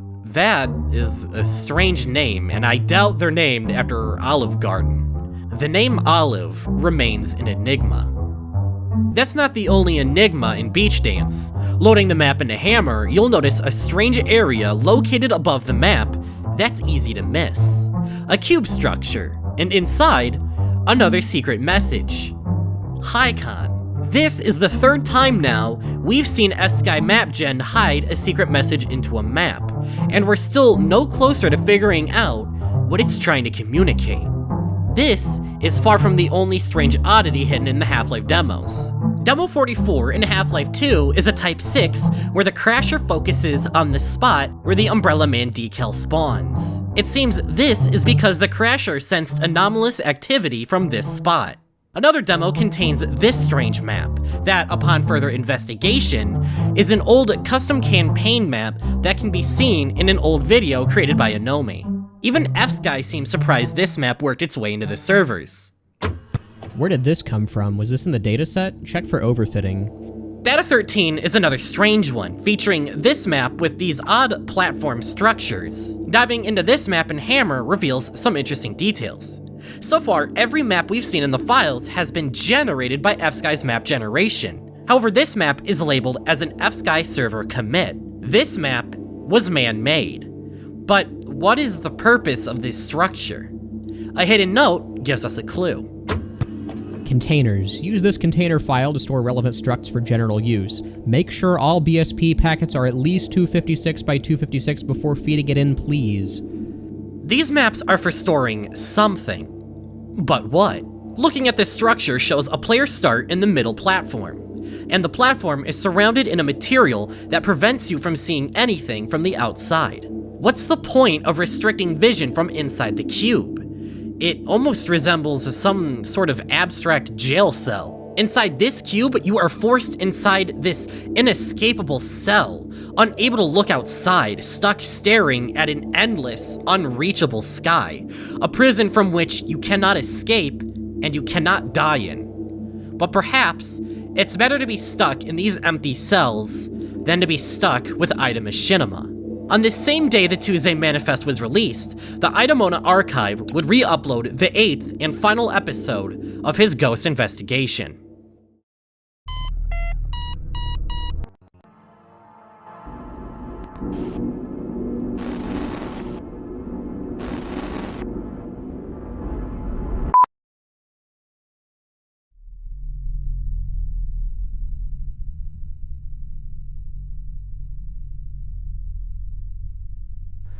It's crazy to think about how far we've come since the investigation began.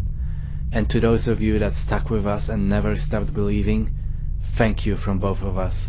Because we have finally made a huge breakthrough. You might remember last time when the Interloper ESP tool was finally removed from the game for good last year? Some sort of tool has stopped working related to the Interloper commands. You can see in the console, Ida has typed in a command to send a demo. Every time we've seen the Interloper commands used before, it's with the command get, pulling demos from the FSky database. But it appears Ida's been sending demos directly to FSky. This may explain how Ida's had the ability to do things Anomi can't, such as generate demos on specific maps. This video was originally uploaded in 2013, so it was perhaps during this time when the FSky servers went dark, only briefly becoming active once per year. Believing the Interloper phenomenon to be paranormal, Ida writes this off as a supernatural occurrence. During the yet unseen 7th episode of the ghost hunting series, Ida had captured an entity by establishing a connection with it and cutting it off. The entity then has the ability to possess a model. This is eerily accurate to the events of episode 8. Anomi establishes connection with an entity, and the connection is cut off, leaving a model to be possessed. Anomi has just kidnapped an entity and trapped it, and he doesn't even know it yet. And what is this program he's using? Ida calls it Box Rocket, but it looks exactly like the DM editor. And Box Rocket isn't just any random name either, it's the old in-development name for Source Filmmaker. And that's not all either. This UI looks strangely familiar. I remember as I was going through the Tuesday manifest, I had Source Filmmaker open on one monitor and OBS on the other monitor to record. As OBS recorded SFM, I turned to my second monitor and saw this. This is almost the exact same UI as the DM editor, also known as Box Rocket, and it's the same UI as a leaked SFM beta. The DM editor is Source Filmmaker, or at least some old forgotten version of it. This would explain everything. It would explain the original screenshot. It would explain why the dynamic NPCs are so expressive, because they are to serve as believable actors in the program. It would also explain why it's able to edit demos. I used to theorize that Source Filmmaker would play an important role in the series, but never once did it cross my mind that Source Filmmaker was the DM editor. This revelation was already being hinted at as far back as episode 4, and Ida has just managed to trap an entity inside of it. Just like in episode 3 of his ghost hunting series, Ida creates a Ouija-like room with the intention of getting an answer from the entity. It seems like the entity spells a bunch of meaningless gibberish, but Ida, ever superstitious, sees something else.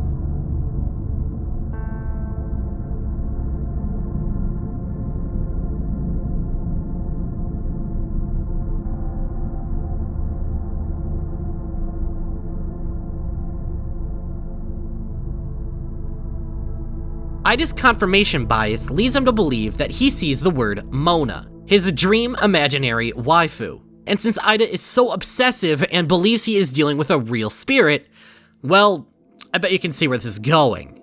This is the Mona's origin. Ida didn't simply create the Mona, no. He kidnapped it and tortured it endlessly. In the video, you can even see that he creates a giant hurt box to hurt the entity to make it more submissive. And why? To force it into a female body. It's not hard to see why J-Man was so disturbed with Ida's actions. At the end of the video, Ida shows a clip of the Mona escaping and possessing his game. But if his final upload is anything to go by, he would find a replacement.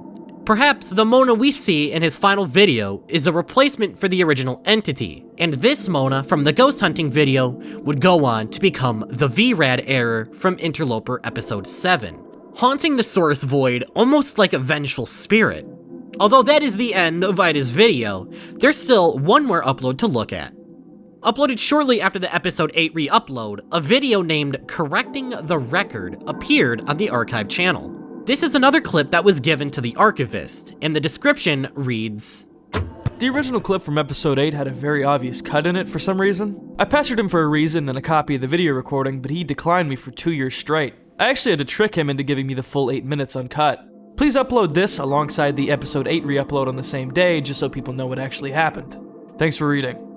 In the previous upload, although it may be hard to spot, during the name spelling time-lapse, there's an obvious jump cut in the footage. Ida was hiding something from us. But what? In the uncut video, the entity actually spells something. Not some random combination of letters, not some meaningless gibberish. No, an actual answer. Olive. I didn't capture just some random entity. He caught an Umbrella Man. This isn't the last place the name Olive is shown either. Let's go back to the Makeface demo. Even though it's hard to make out, you can just barely see a legible word on the bottom right. Olive.vtf. This model, this recreation of a real person has the same name as the Umbrella Men entities. The same entities we see with giant floating heads and Office Head. It all connects. And we're not the only ones who know.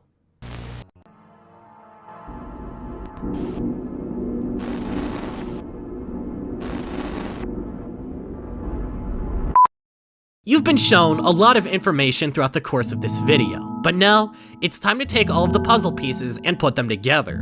What exactly is happening in Interloper? The following is my theory that attempts to put all the pieces together. While nothing I'm about to say is 100% confirmed or denied, I do believe it helps paint the timeline together in broad strokes. So what exactly is happening in Interloper?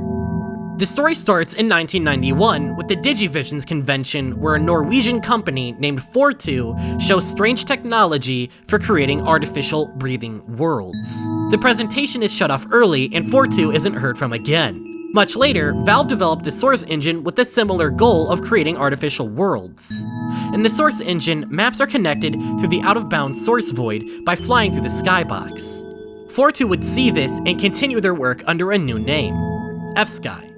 It's currently unknown how exactly F-Sky wound up working on Source, perhaps as a partnership with Valve, perhaps they got their hand on one of the many leaked copies of the engine, but during this time, Valve works on the DM editor. The DM editor is a very early prototype for Source Filmmaker, and it functions as a tool for creating movies and editing demos. In these films, you can use dynamic NPCs as actors of sorts.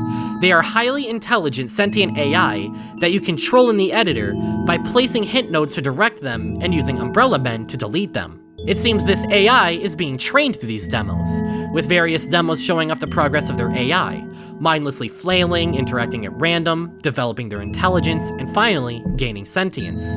Many of these demos are stored on F-Sky servers.